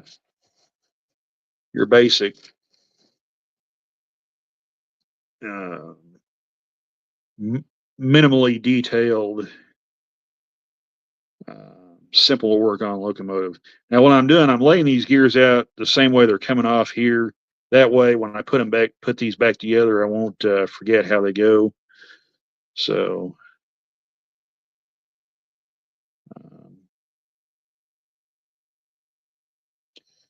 which it shouldn't. These things are pretty straightforward, but still, it never hurts to be a little vigilant. Do this. Come on off there now. There you go. There's that. There's that. Now we can get on with the cleaning here.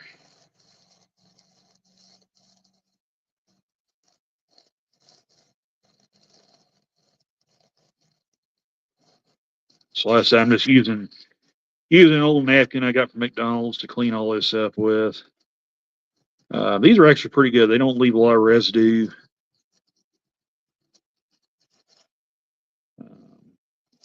And like I said, they come with your meal, so you're essentially getting them for free.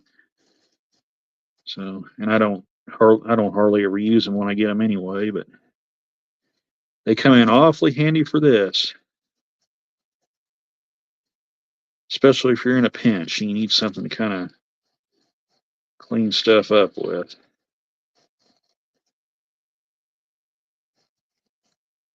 Oh, that's fine. That's fine, Todd. Hey, James Galton, what's happening?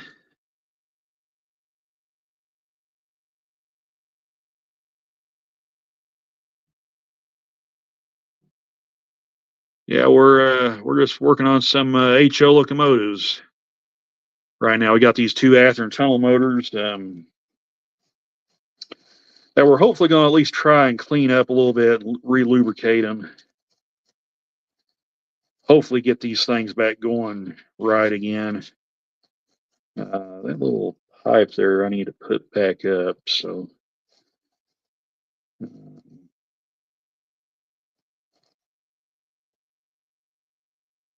I accidentally knocked that thing off earlier. So,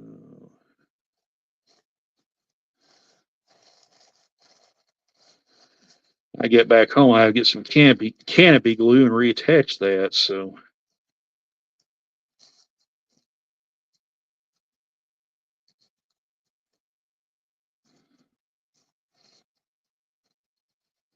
that was also kind of a thing with these older Athearn tunnel locomotives. Back in the day, they supplied you a little baggie full of these little pipes that you put on the locomotive yourself. So you actually had to do a little bit of install work on your own.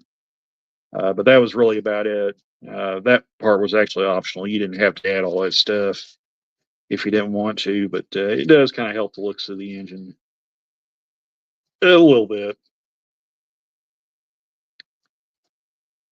So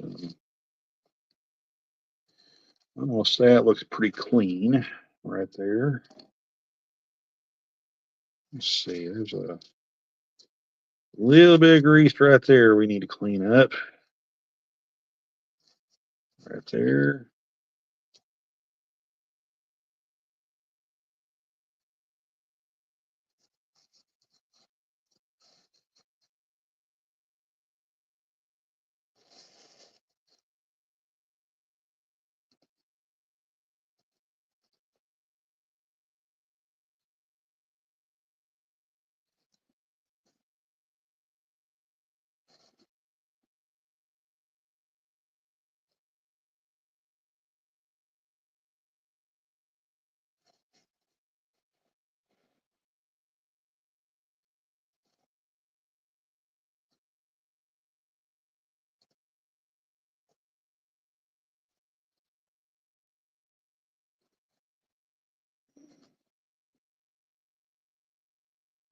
Okay, I think we'll call that good. Now we can concentrate on the gears, get them cleaned up.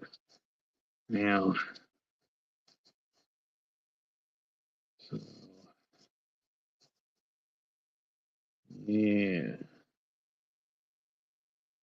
get these guys cleaned up, get them re-lubed, and hopefully they'll roll a lot better. These things won't act so sluggish all the time.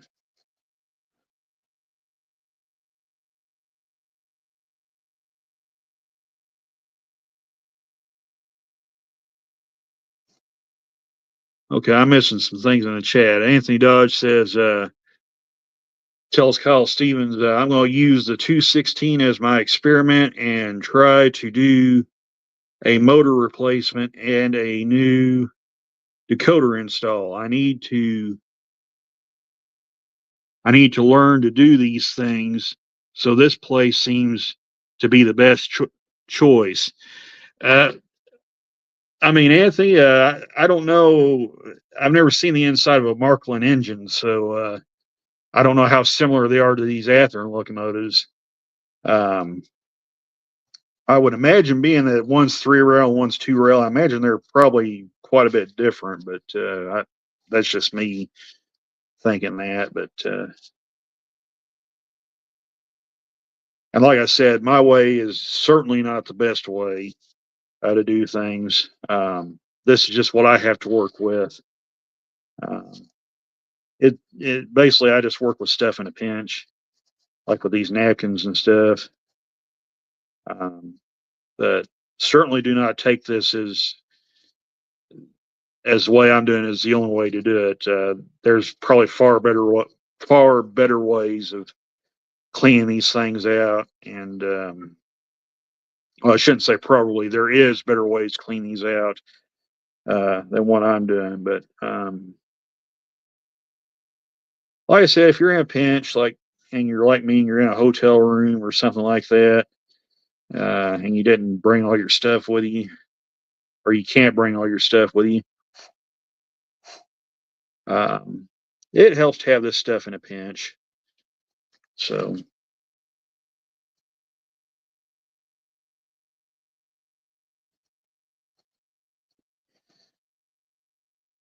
normally I put these things in like a little plastic container, fill it with some warm soap and water, and put these gears and stuff in it.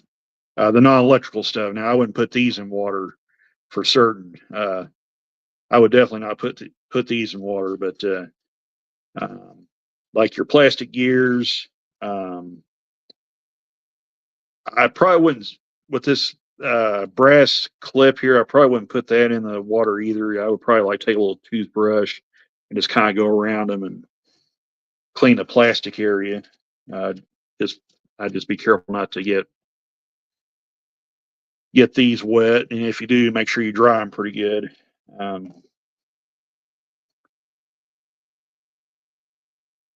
yeah, like all these plastic parts right here. If I was back home, I'd probably have a little container full of warm water and some Dawn dish soap mixed in, and let these guys soak. But since I can't do that, we're doing it with the old McDonald's napkins and the little elbow grease. So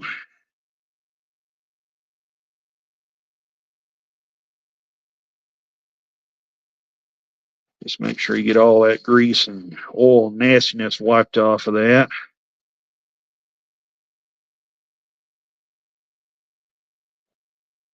That one there came clean pretty good right there. Yeah, those are pretty clean right there.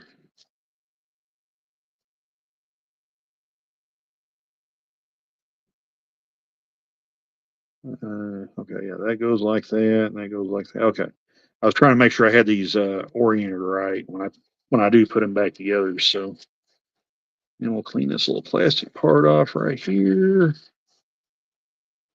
Wipe it down like so.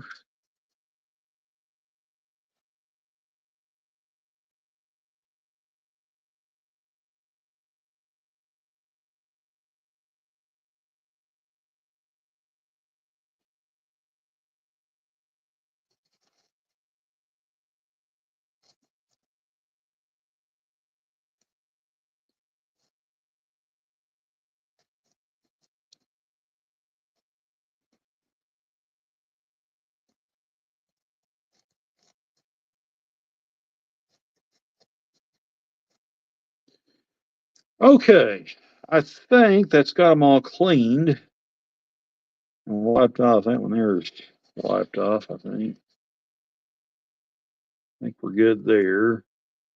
I'll check this little piece here I threw out. Make sure it's in good shape, and I don't see anything wrong there. So that all looks good. Oh, I know what that little piece is. Okay. Well, I just figured out what that was. It broke off. So that little retainer clip back there that I accidentally broke, or not broke, but that little black piece of plastic I put in this box, that's actually a little nub that goes in this hole, and that basically keeps the truck from moving back and forth in the locomotive. So that's a bit of a problem right there. Hmm. So what I'm going to have to do is when I get back home, I'm going to have to glue that part back on or try to find a new replacement clip for that. So, yeah, that's rather unfortunate. And that may have been broke. That may have been on its way being broke for a while. So,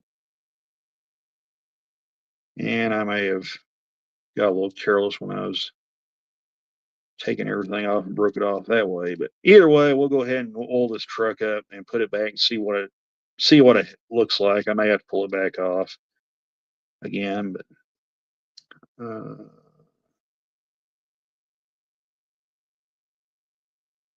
so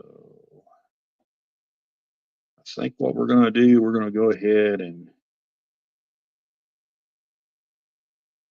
put,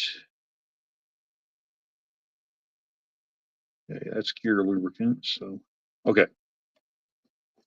Okay, my brain started working again. All right, so we're going to go ahead and put oil right here.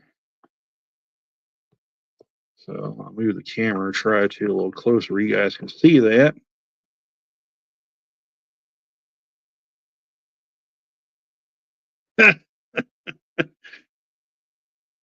Reminds you of the show Yellowstone. Well, I've never seen Yellowstone, so uh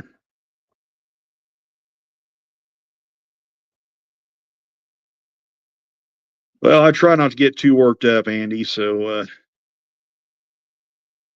as Bob Ross used to say, we don't make mistakes, we have happy accidents. Although that what I did just then wasn't a happy accident. That was a bad accident. So because that could potentially affect how that front truck actually works.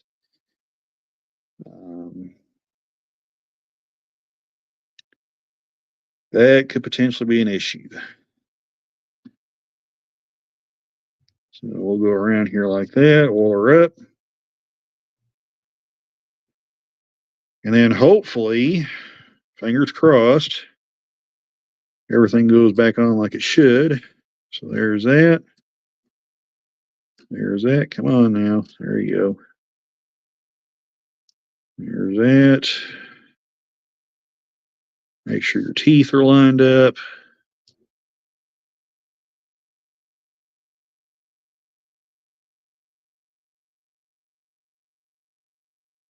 Okay, so that says that's all good right there. Now we get to the fun part and put gear oil on it. And just from the videos I've seen, everything, you don't want to over lubricate these things. You just want to make them look wet. So,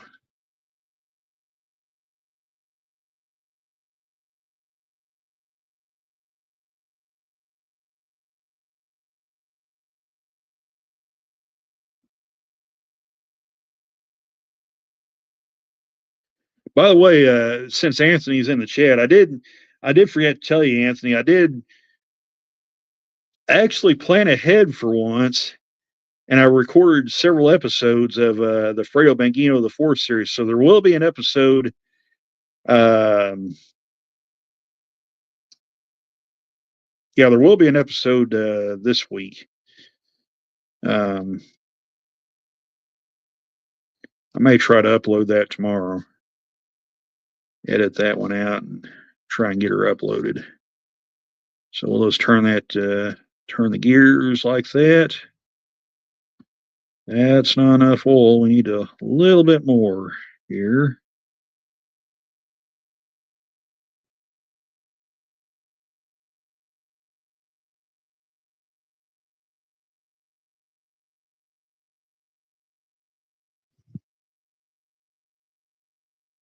Oh yeah.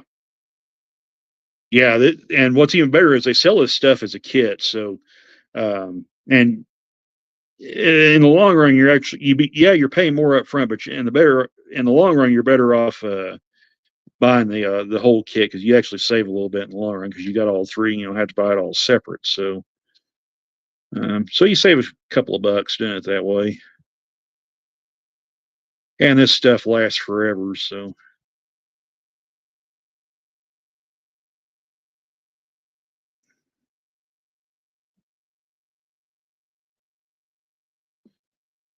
all right, so spin those guys around like that. And I want to say they're turning pretty smooth. So I think what I'm going to do, though, I'm going to stick a little bit.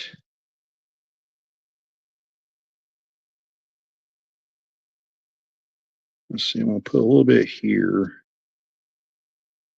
for sure. A little bit here, here, here, and here. And I think I should have done this when I put the other axle in. I didn't do it. I should have put a little bit right there, right there, right there. And I need, okay. So slide these guys back together like so.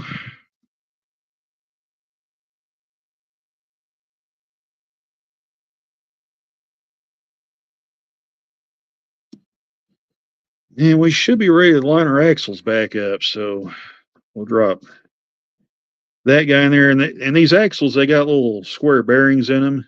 So you want to make sure they're lined up when you put them back in. So take your little screwdriver there, turn it like that. You see them just drop right in like that into the slot. And then before you put this bottom cover on, that one there just slid right in. How about that? And then we'll put this last one in. Well, one side slid in anyway. So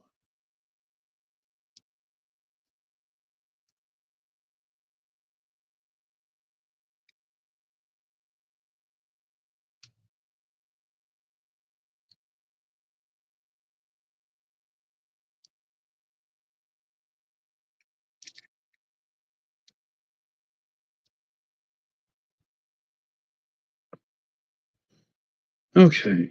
Yep, and they popped right in just like that. So we'll try and make sure everything turns and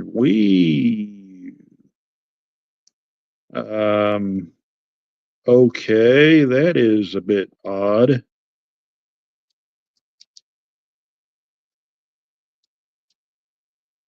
Okay. That's hmm.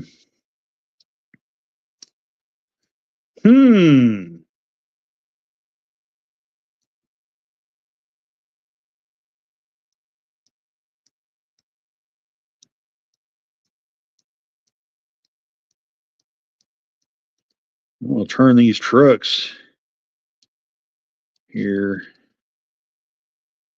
turn these wheels. That sucker there, that thing acts like it's got a problem. If that's the case, this could be the reason.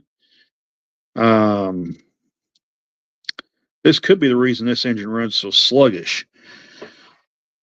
Here, that's not normal because that rear truck really turns free, and this one here is really stiff. So this one here has got some kind of an issue.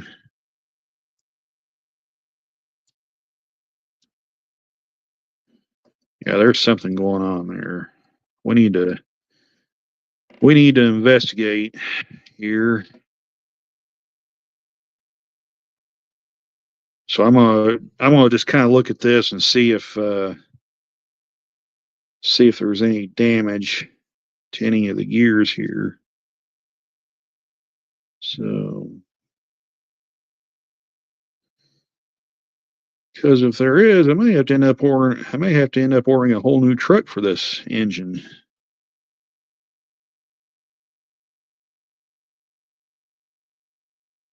Or at least rebuild this one.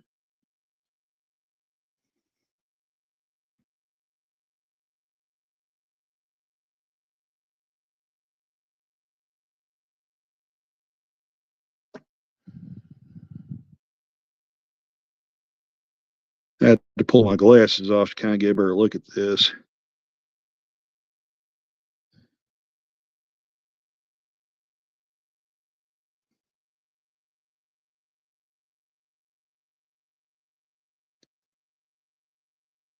So I'm looking for any kind of damage or any kind of deformation in the teeth of the gear here, because something's not right here. That should not be turned that stiff.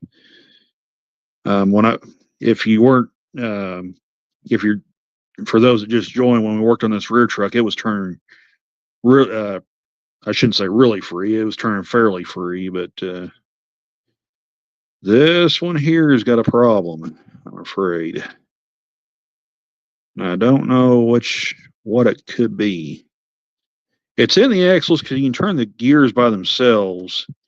And I'll pull this back apart. You can turn this by itself, and you see the gears turn really free right there. I mean, there's no catching. There's no binding or anything. Or at least I can't see anything happening.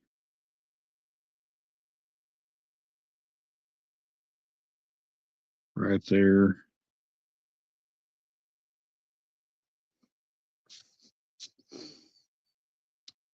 So, yeah, that's all looking good there. So now we'll have to inspect each one of these geared axles and see what is going on here.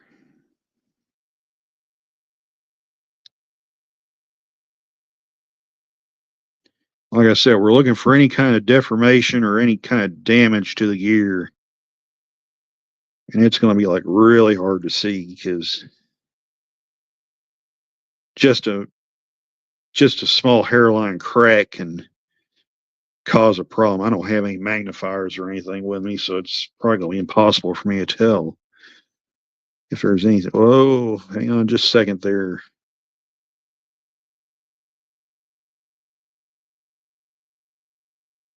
I say that there is something that does not look right with that axle right there. There's two teeth right there. And when this light reflects off of it, I can see a little, I don't know if I'd call it a crack or a scratch or something, but there's something right there.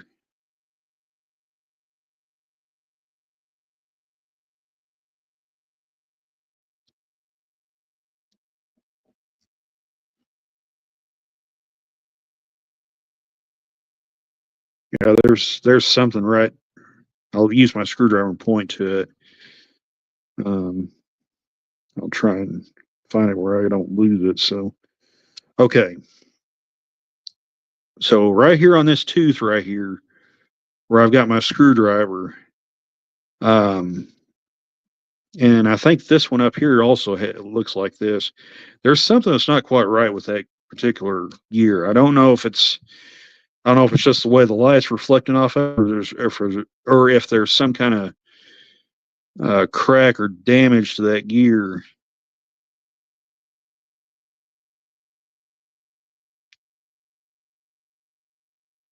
Oh, wow, there's something right there. Okay, there's something right here. That almost definitely looks like a crack.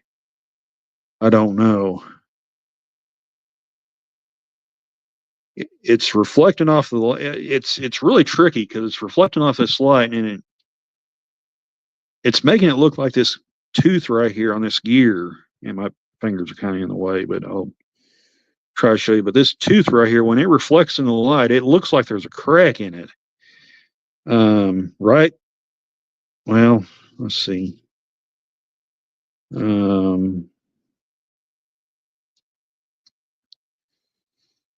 Yeah, I just don't know, but there's, okay, well, I guess that's just the way the light's reflecting in it. It's making it look like there's a crack right in there where my screwdriver, where the end of my screwdriver's at, but when I move it, it kind of goes away. So I can't really tell if that's actually damage to the gear, if that's just the way the light's reflecting off of it. But turn the axle. It's only that one tooth I'm seeing it in so far.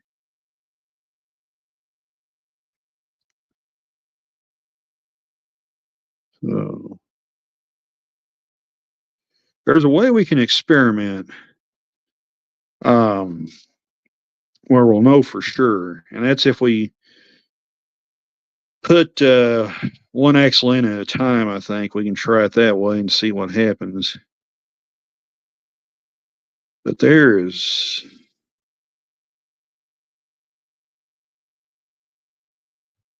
oh yeah, yep, right there. That axle's cracked.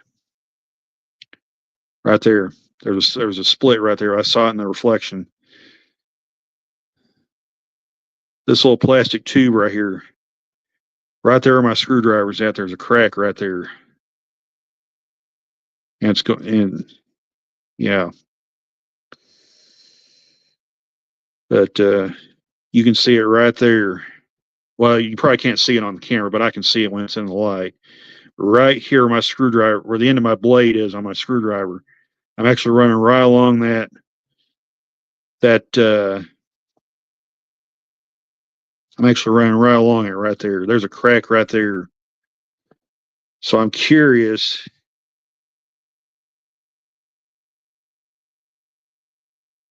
Yeah, that makes sense because there it is in the gear right there too.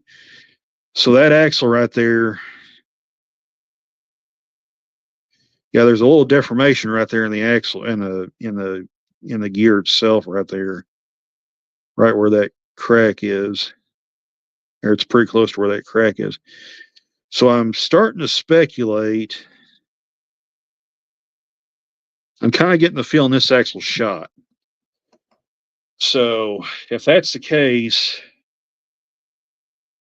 we're probably looking at anyway a total rebuild of this front truck.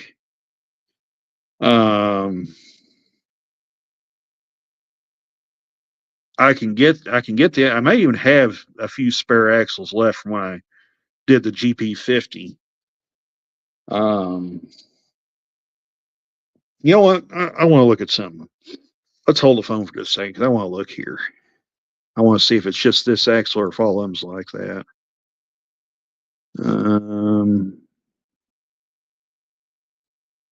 Okay, well, that one there has got a crack in it, or that one there. Oh, wow, this one's got a lot of damage. Holy cow, okay, this one's totally shot. I don't know if you can see that or not, but this thing is absolutely split right here. It's no wonder this engine was so sluggish not running.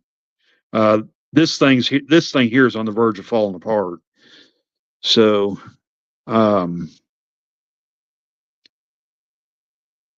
yeah, I mean, look at this. I mean, it's split plumb. I mean, that actually shot. Yeah, there's a big crack right there. In the front axle. It's no wonder why this engine. I would venture to say the other one is the same way. I bet if we took this one apart, it's going to be the same thing. So, yeah. Well, that is rather unfortunate. So that means this engine will not run again until we either rebuild this front truck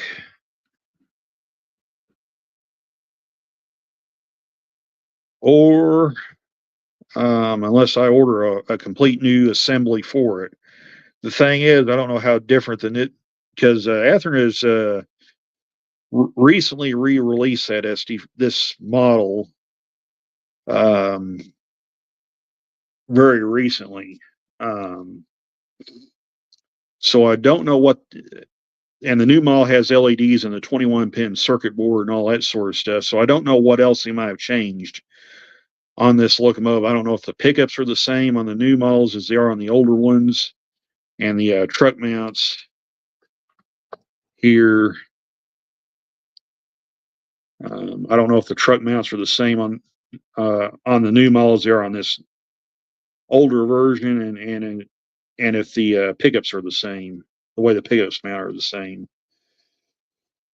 But regardless of what happens, we're looking at a total rebuild of this front truck. Well, not a total rebuild because the gears aren't damaged, but we're at least looking at new axles and a new top clip on this truck.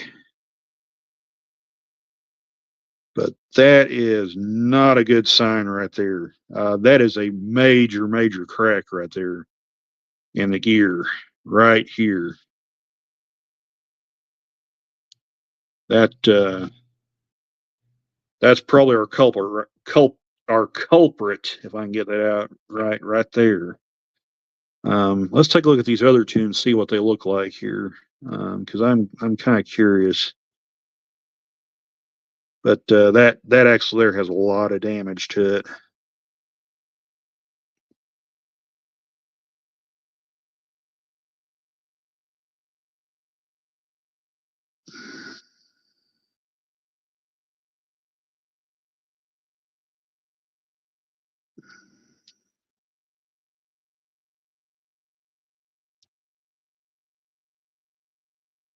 And I'm willing to bet, and it could just be the way these things are put together, but it looks like every one of these is splitting, because this one here looks like it's got a little split right here, and then I can see another one. I'll show you here, like I said, it just may be the way they put these together, but the way they were designed back in the day. But I can see a little fracture or a little crack right there, and I saw another one. Yeah, right there, another little split right there, and that could just be where they press fit together. But that's not a good sign right there. Yeah, this one here. This one here looks like it's starting to split too.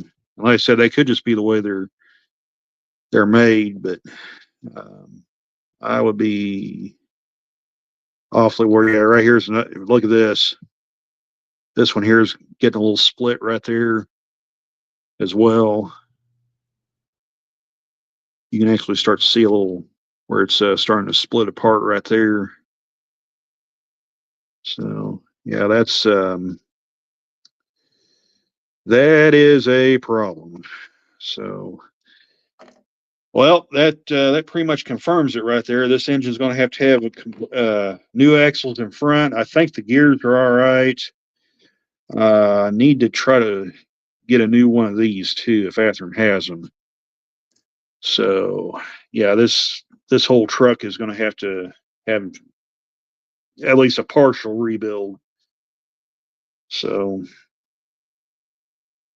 that is rather unfortunate. But I am curious to see if all the axles are like this, or if it's just the one that's the culprit here, because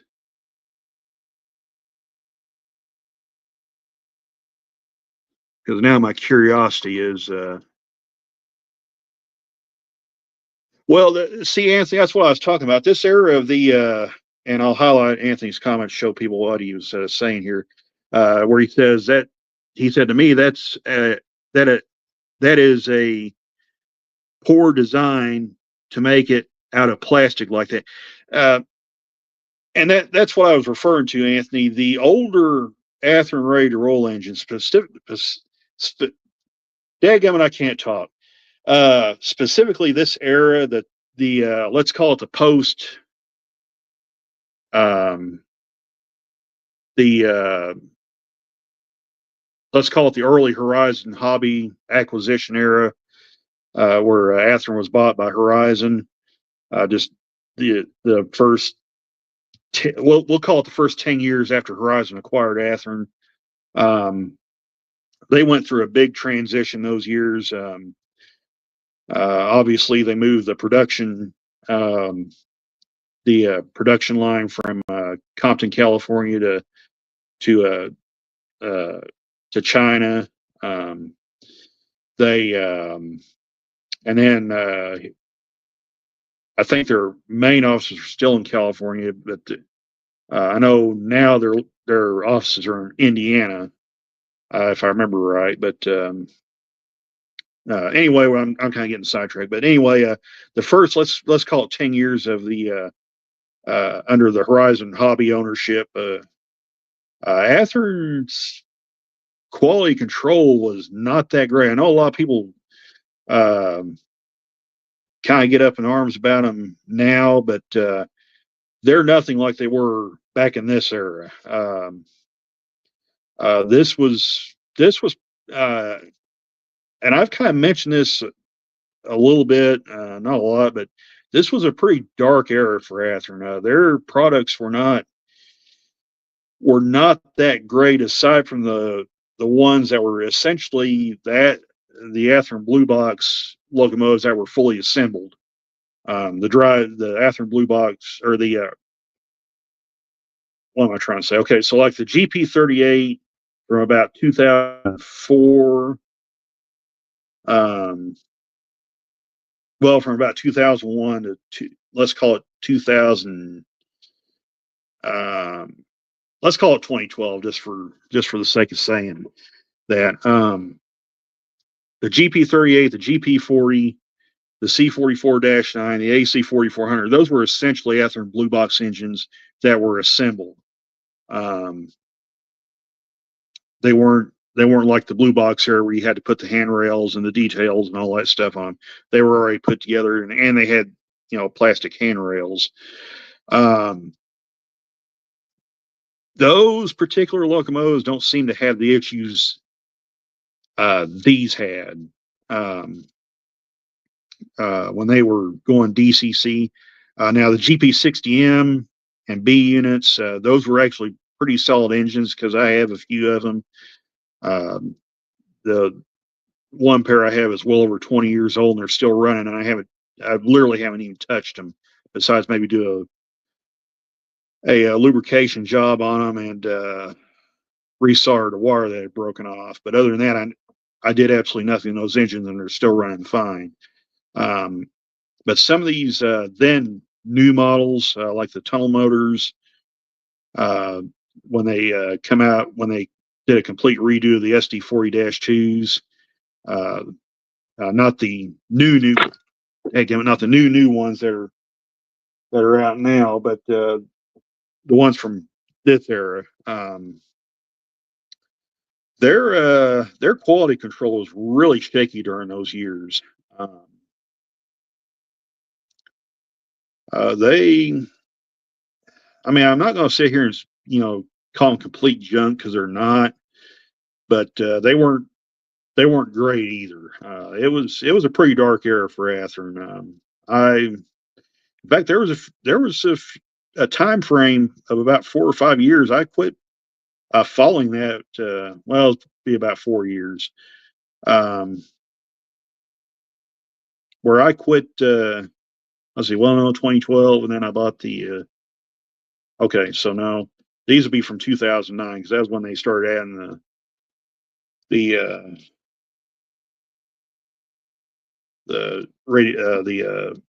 MU hoses and everything. So yeah, these things actually are right. So the box says 2008, but I think I said earlier it was like 2011. I was getting my years mixed up, but yeah, the mid 2000s, mid to late 2000s was a pretty dark era for Athearn. Their QC was pretty shaky. And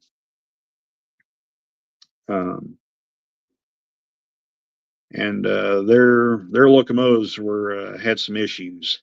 They were not very good. They were not really good. They were. I cannot talk, people. They're okay. Let me rewind this. Take two. Okay, so their performance, let's just say, was not top level. They had some issues to them that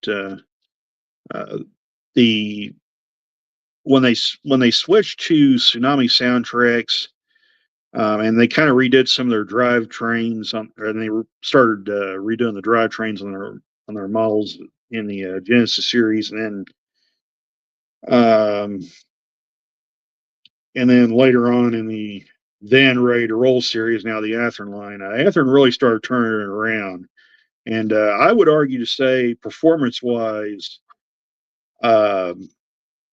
they're in my top three as far as best performing locomotives. They're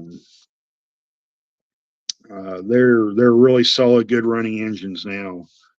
But this era here, it wasn't the greatest era for Athearn. I mean, their engines were still fairly simple to work on, but as far as how they were made, they weren't all that great.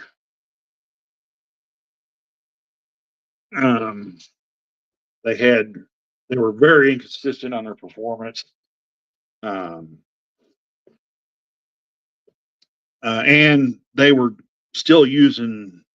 also kind of the holdovers of using the incandescent bulbs as well. And these things were notorious for burning out all the time. And then finally, what was it, 5-6 years ago now, they switched to LEDs. So yeah, this is why I keep talking about the Athearn locomotives of today are actually far better than this iteration of Athearn.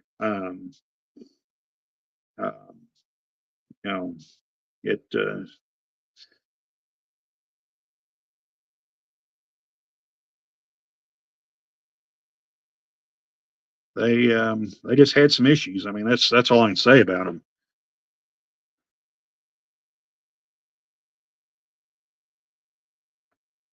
And like I say, I know a lot of people will disagree with my thoughts on Athearn now, but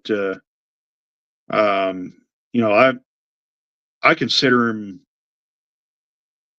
me personally, I consider Athearn to be at least third behind Scale Trains and Rapido. So if somebody was to ask me, name your top 5 train companies now, in the here and now, okay, in the here and now, my top 5 would probably be Bowser, Atlas,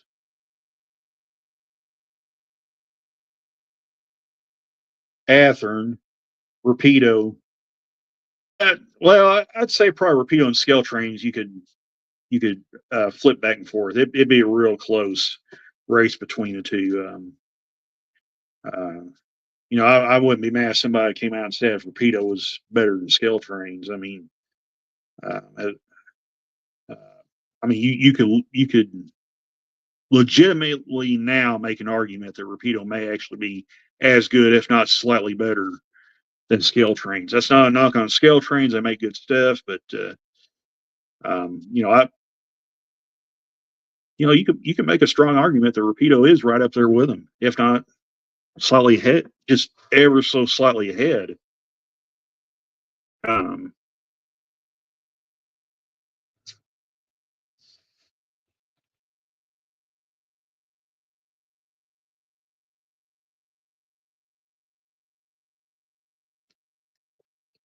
And I know some people might ask, well, you have that Aurora Manchers SD60F. What about it? The thing with Aurora Manchers is, even though as nice as that engine is, I have said that locomotive is a game changer. It's going to change the way high-end locomotives moving forward, or it's going to change the way what high-end locomotives are going to look like moving forward. Unfortunately, we don't have enough of a body of work from Aurora Miniatures. I mean, they're building a repetition now, slowly but surely. But right as of right now, I just don't think I can rank them in the top 5. They're right there though. They're they could potentially be. I mean, they get another locomotive too. If they get that C30-7 out and the C36-7 they're supposed to be working on, they're getting some freight cars out there. The SD50F is coming. I think we get another locomotive or two out of them, and they improve on that as far as the performance and the sound and everything. The lighting features are off the chart. The rotating fan blades, just some of the features they have are just off the charts. But if they can work on that performance side of things, where the locomotives run a lot smoother, they could theoretically move all the way up into the top 3 in manufacturers. They would just, if they can get a couple more locomotives and they're improved over what the performance wise over what the SD60F is. Even if you get the SD50 out there and it turns into a real showpiece, they could be a really dangerous player moving forward.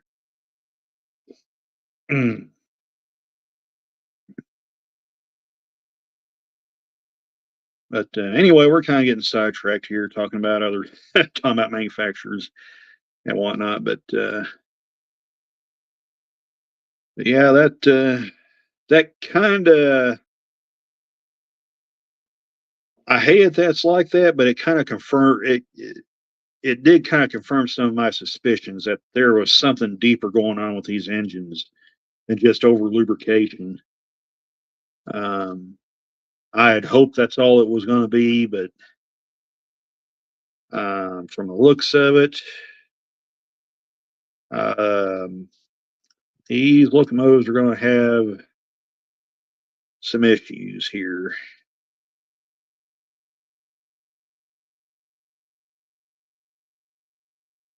So that may be a project for the future. I may go ahead and order me some axles at some point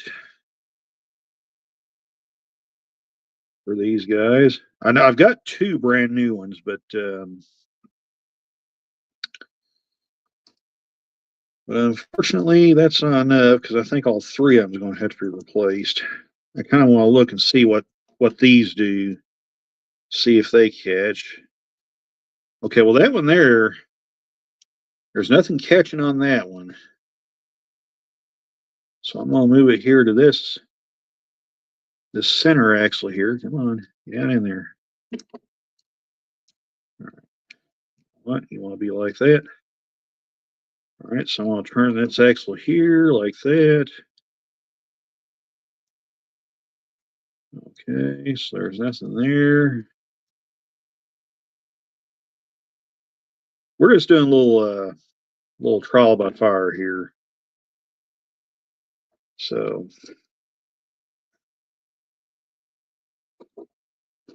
seeing how well these things roll.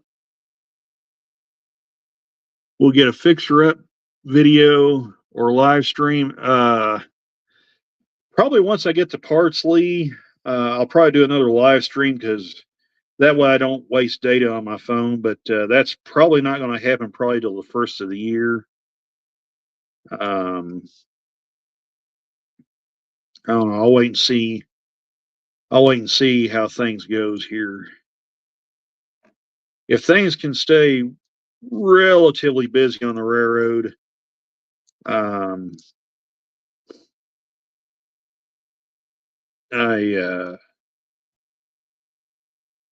course, it's the railroad. You never know what they're going to do, but I'll probably do another live stream when I get the parts in. So that one there looks all right. So we'll slide this guy in here. I think this is the one that's got the, yep, there. I don't know if you saw that, but it caught right, yeah, right there. See? So I'm going to turn it, and you notice it's catching right there. I can't hardly turn it, and then it frees up, and then it catches again. So that's the damaged axle right there.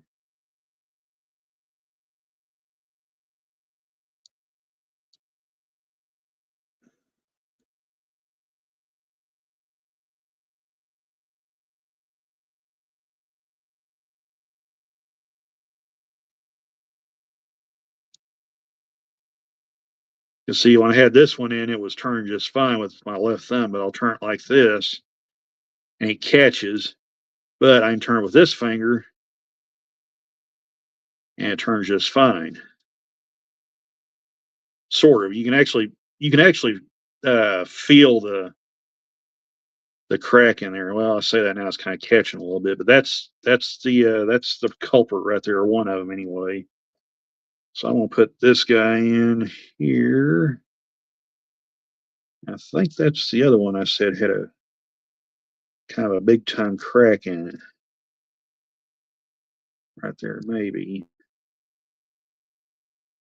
So I'm gonna put this guy in here like that.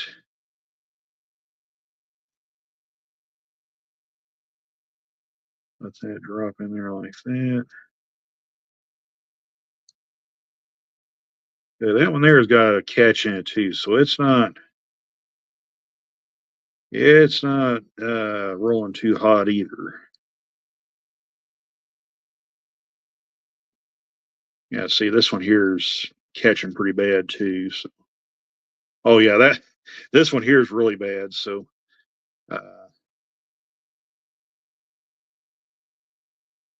yeah, this one here has got all kinds of issues. So that may be the one that's really got the split in it. Yep, that one this is the one here that's really got the split in it. So this one here has got issues. This one here has issues. That one there, I think, still is all right. Well. Well, you know what? I'm going to try it with this, put it in the center here and see what it does in the center.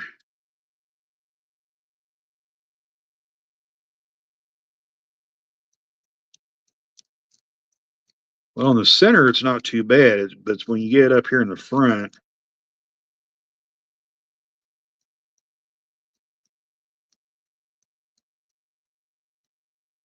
it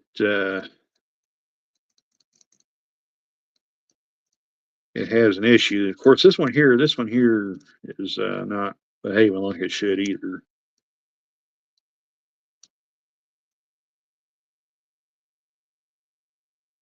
Yeah, there's definitely some things going on right there. So we'll slide that. Come on, get in there. Come on.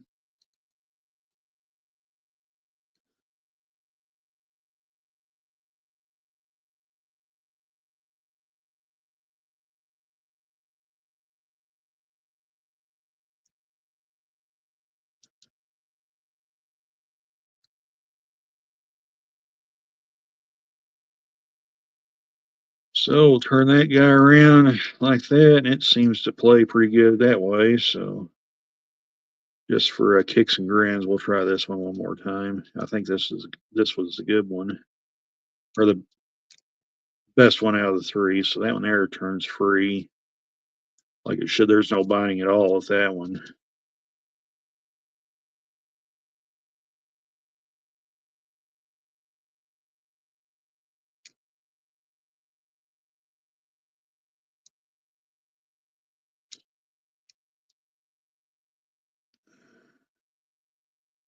Yeah. See, this one here is turned just fine.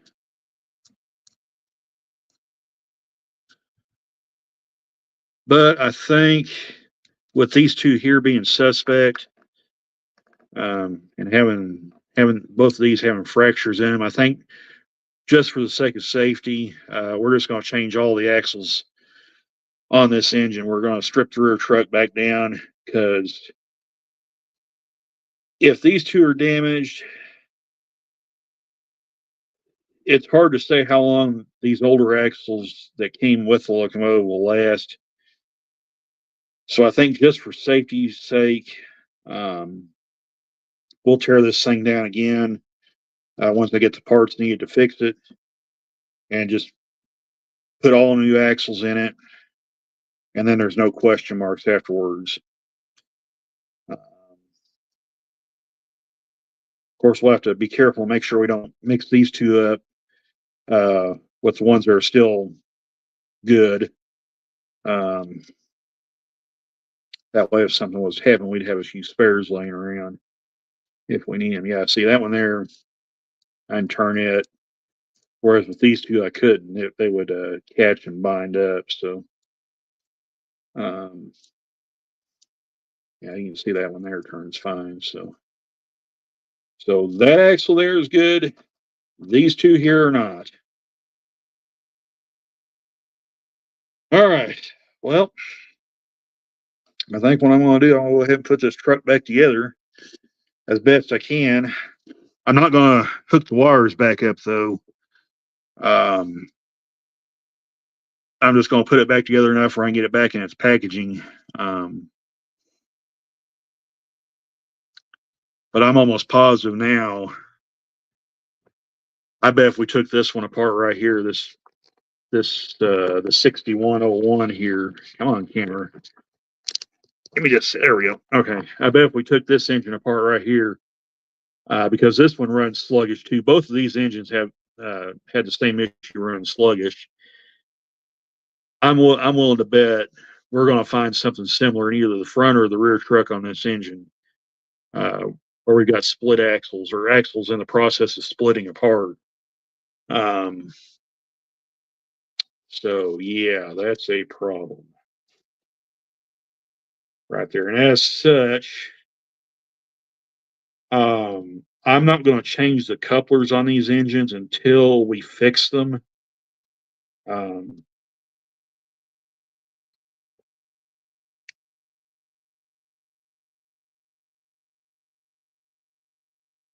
So I think I'm just going to put the McHenrys back on them for now,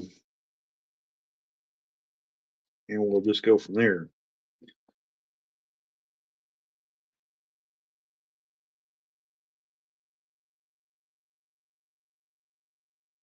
So what I'm going to do, I'm just going to go ahead and put put all the axles back on this engine, or back in this truck here. I'll turn the camera around because I don't want to try to put this thing up while it's apart, because I may mess around and end up losing something important. And the less parts I'd have to replace, the better off, the happier I'm going to be. So, because that's less money I'm going to be spending. So, we're just going to put everything back together like it was, and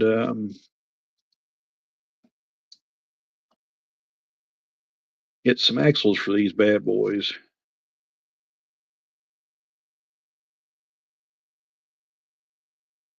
The good news is Athearn's GP38-2 hasn't come in stock yet. So the longer they push that back, the better it's actually going to be for me, because that is one engine I have my eye on to get, because I have the blue box version of that engine, of the BNSF 2099, and they're doing that row number Genesis. So I thought it'd be kind of cool to get that engine, do a review on it, and then show you the blue box version versus the Genesis version, and let people kind of see where we came from. So I thought that might be kind of fun.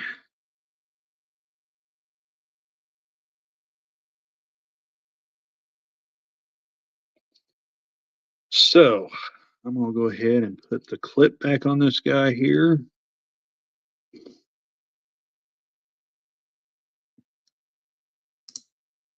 Just like that.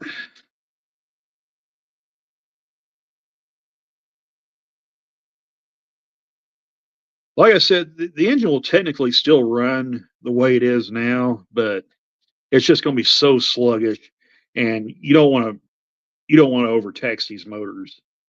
So we'll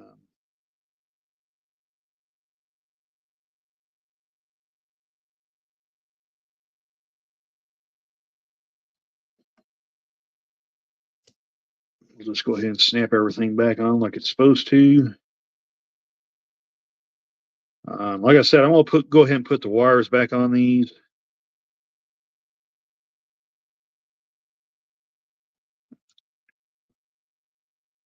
For the just so I don't lose anything. And then when I get back home and get the parts for the eventually get the parts for these things ordered, um, which that probably won't happen until after the first of the year because Christmas is coming up. So I kind of want to wait till after Christmas is over, where I don't have uh, this on top of having to buy Christmas presents for the family. So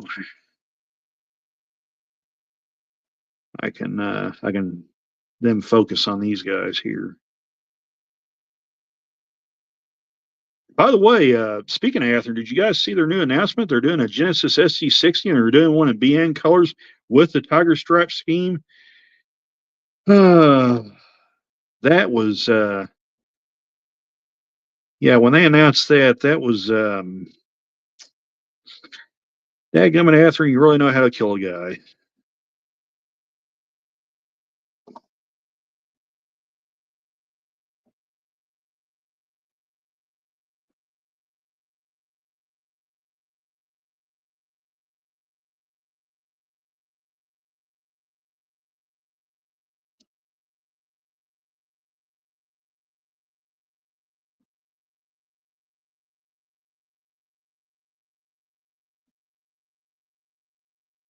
But I have to stay focused.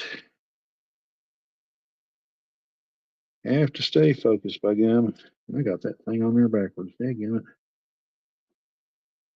That was not smart. I gotta pop that clip off and turn it around. So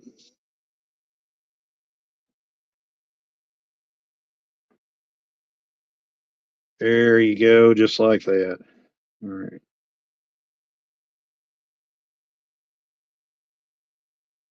By the way, I stopped at a little toy shop.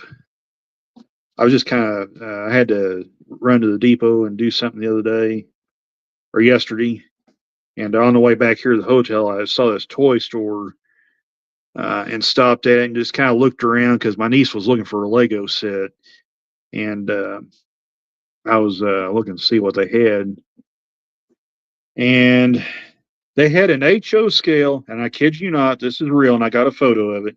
It's an HO scale Bob Ross figure. Uh, that was pretty insane to see that. Um,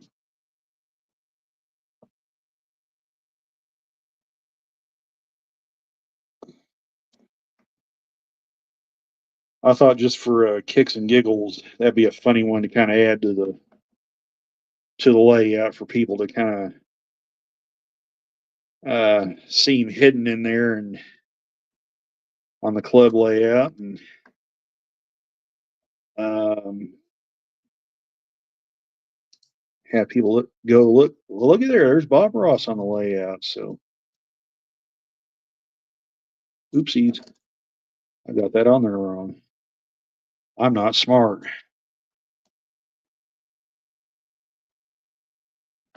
Uh, okay, now I think we got her. Okay, yep, that one's on there, right? There's one more clip I gotta get right here.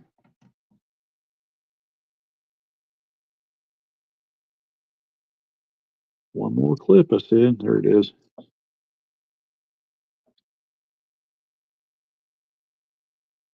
And I need to press fit that guy back in there like so. And there you go, right there. The truck's back on there.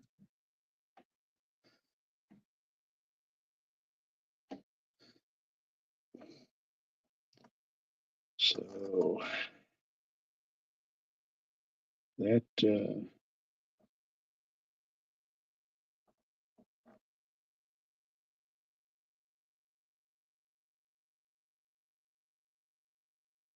that'll go on there like that.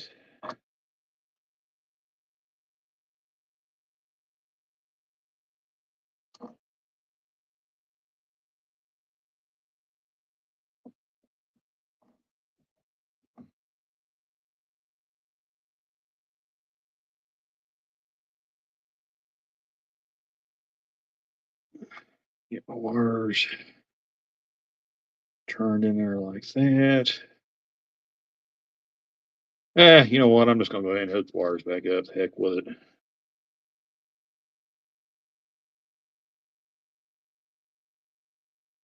Like I said, better I don't lose any parts to make my life more difficult.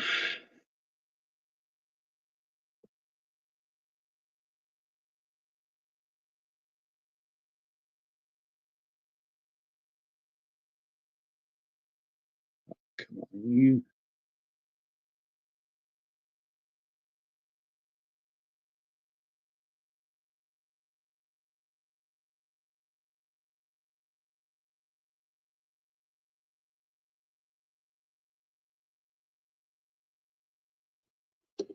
Okay.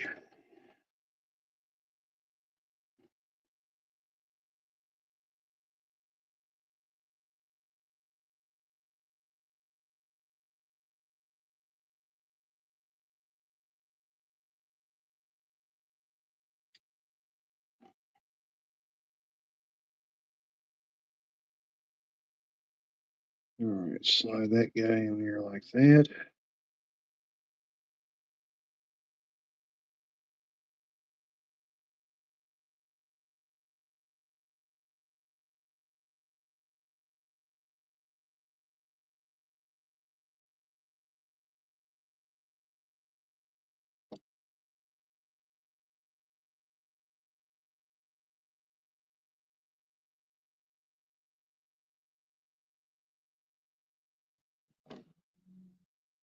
One more clip in there like that.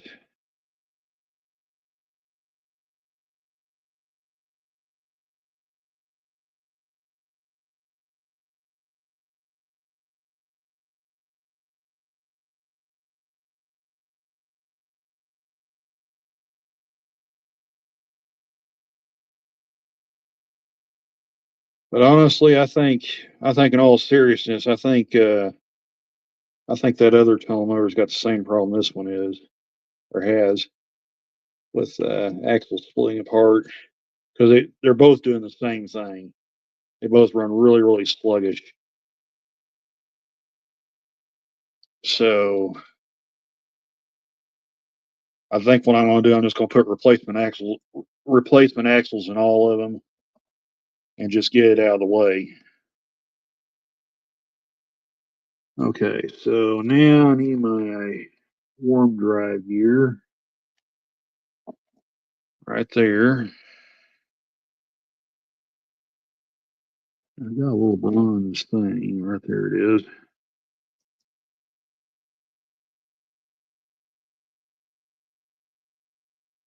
You know, I'm gonna put a little synthetic wool on that.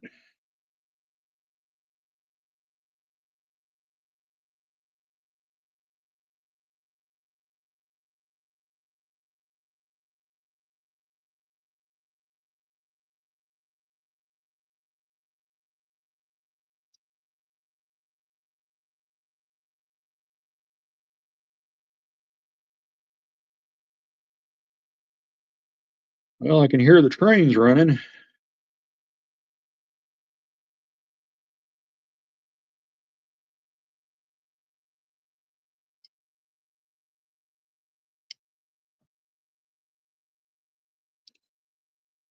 The tracks are just about a mile from the hotel where I'm staying at, so I can actually hear the train. inside my hotel room.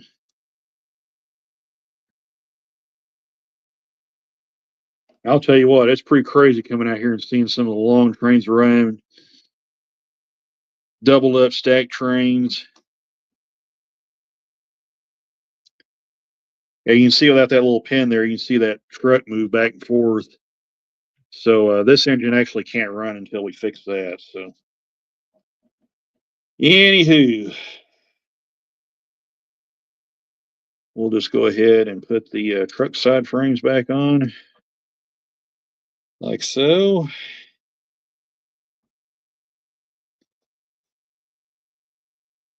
And then we'll put the body back on this guy.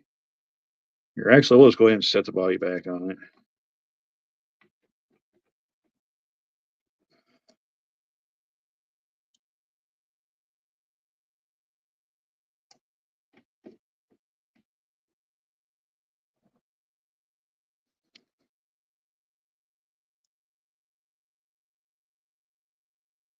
Another thing too, these things are a nightmare to get the shells back on and off with. So,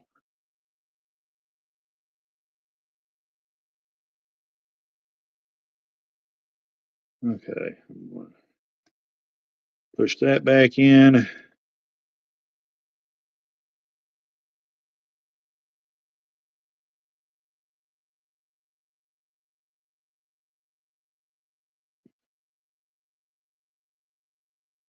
Come on.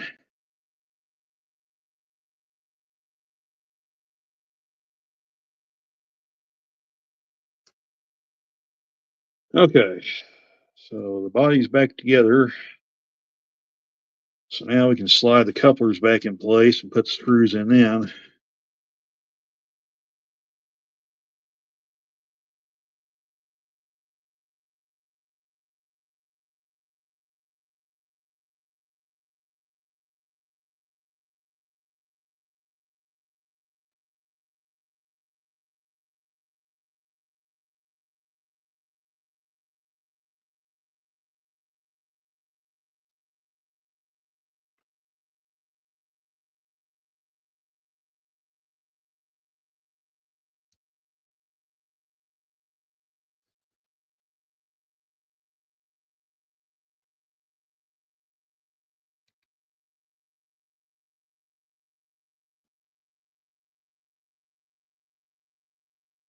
Actually, that might have been the one for the front coupler.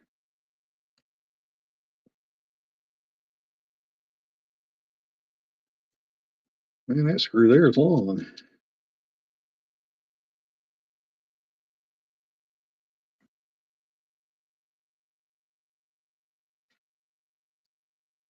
Yep. So the screw for the front coupler is shorter than the one for the rear coupler. So, but that's okay.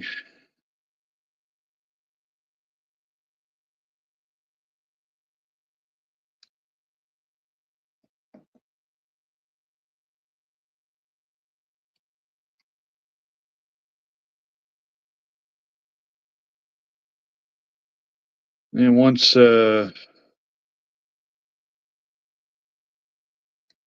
I get the couplers put back on, I think I'll go ahead and call this live stream because we're a couple hours away from Anthony going live at 7 o'clock my time. There you go. Yeah, if it would just be so kind as to go in there just like that. That's another thing that kind of irks me about these particular engines. That the couplers are really hard to get on.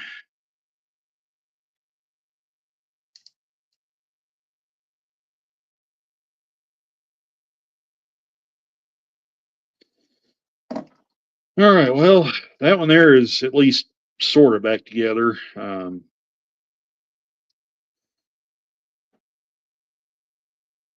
It's you know, now the dynamic brake housing is kind of come off. So that's not good. That was one reason I was going to put board replacement decoders in it. So, but that's all right. That'll give me time to find a replacement decoder for that as well. So, anywho,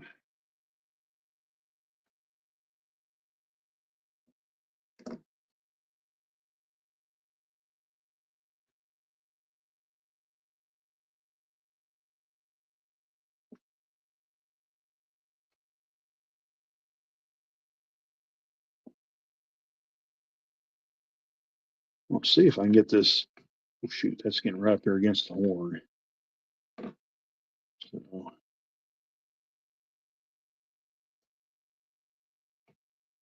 all right, you know what?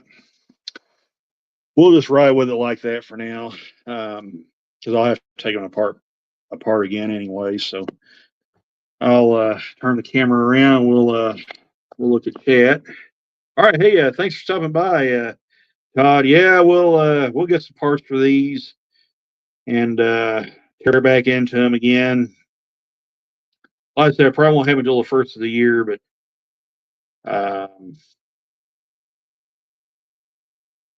we'll we'll get her done eventually. So and these things will be riding the rails again soon. So anywho, I'll go and put the dynamic brake cover back on. This one right here, I don't know why the thing. Oh, thanks, Kyle. Yeah, they're a little bit of a. It's not as rough trying to take the bodies off them as it is with the Genesis models.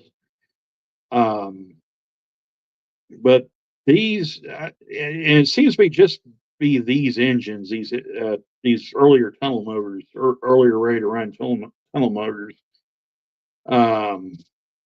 They just have some little quirks about them that that make them a little interesting. We'll just say that. And then with that 9-pin plug decoder in there, it's when you put the body back on it. I guess it's the wrapping around the decoder. It pushes that dynamic brake housing up, and it won't go back on. So I'll have to come up with something, either put a different decoder in or something like that. But anyway, so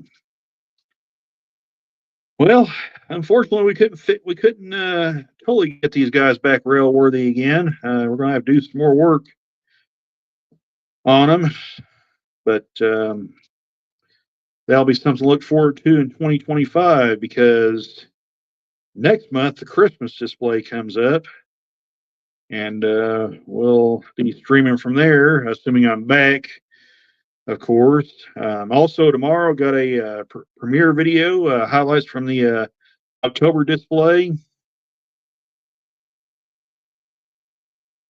Oh, okay. Yeah, yeah. For the most part, now I don't know what the newer Athearn trucks are like on the newer Genesis series and Raider Roll series. Um, I think they're different than these engines, Kyle. They may not be, but I think they did kind of change up the clips on these locomotives. I know they redid the tunnel motors where you don't have that gear tower sticking up on the rear, where you can see the gear tower sticking up. But other than that, I think they're, other than the clip holding the truck on, that may be different. I think they're still pretty similar to these engines. But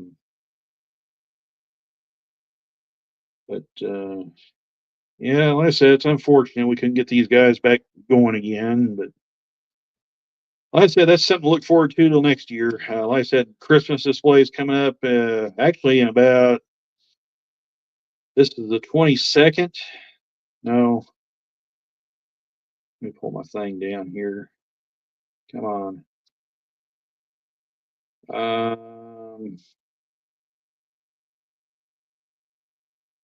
Okay, 23rd.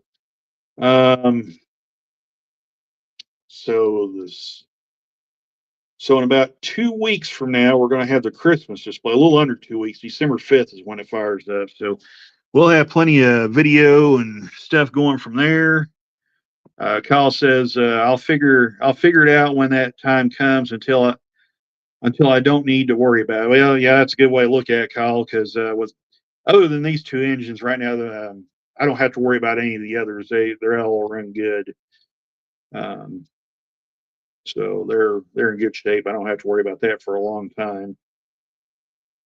But yeah, like I said, Christmas display in less than 2 weeks at the Harlan Museum in West Plains, Missouri. Uh, you can check out the little video I did with the operations. And for some reason, it actually put it in the shorts area. So you'll have to look it up in my shorts section and check that video out. But yeah, hours of operations and everything's covered in it. We'll have some live streams from there.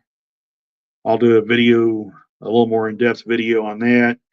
Got a premiere video tomorrow showing highlights from the October display. Even threw in a couple of surprises at the end.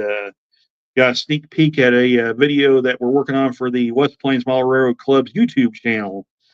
In fact, why don't I go ahead and put that in, the link to their channel in before I call it quits. So let me pull them up here. So there it is right there.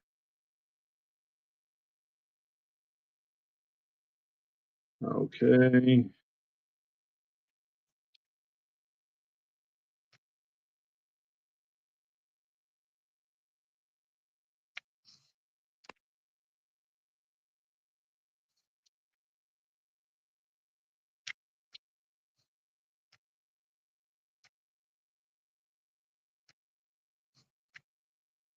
YouTube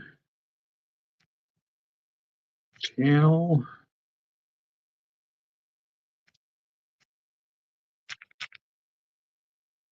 I will enter that in there. So there is a link to the West Plains Model Railroad Club's YouTube channel right there. So you guys can check that out. We're working on some.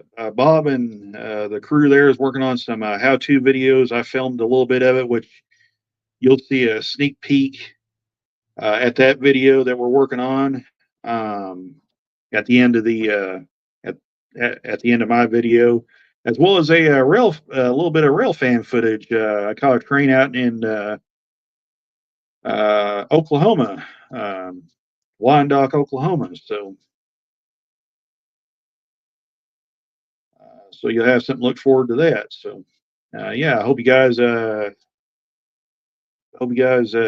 that out. It's at 1:30 p.m. So yeah, it should be a good old time there. So I guess with that, I guess I'll go ahead and end this. All right, yeah, hey, thanks for stopping by, Kyle. Really appreciate it. And thanks to Anthony. Um, Let me go back up to the Anthony, Todd, Leah, and Phil Road Layout. Hey, Bearzilla, sorry I missed you there. Uh, Thanks for stopping by. So yeah, I was kind of working on these engines there, and I wasn't paying attention to the chat. But yeah, welcome. Appreciate you stopping by. GRE 2057, Hot Dog Pilot Andy, of course Kyle Stevens, Seatown Train Fan 10. Welcome. Sorry I missed you too, but appreciate you stopping by. Let's see if I missed anybody here. Of course, there's Todd Armstrong, James Galton, Dundas Small Railroad. Thanks for stopping by. Uh,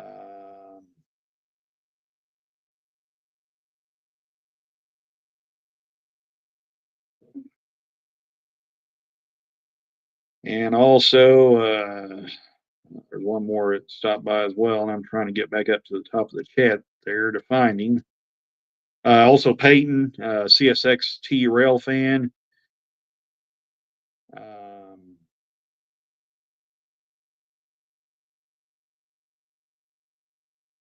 And also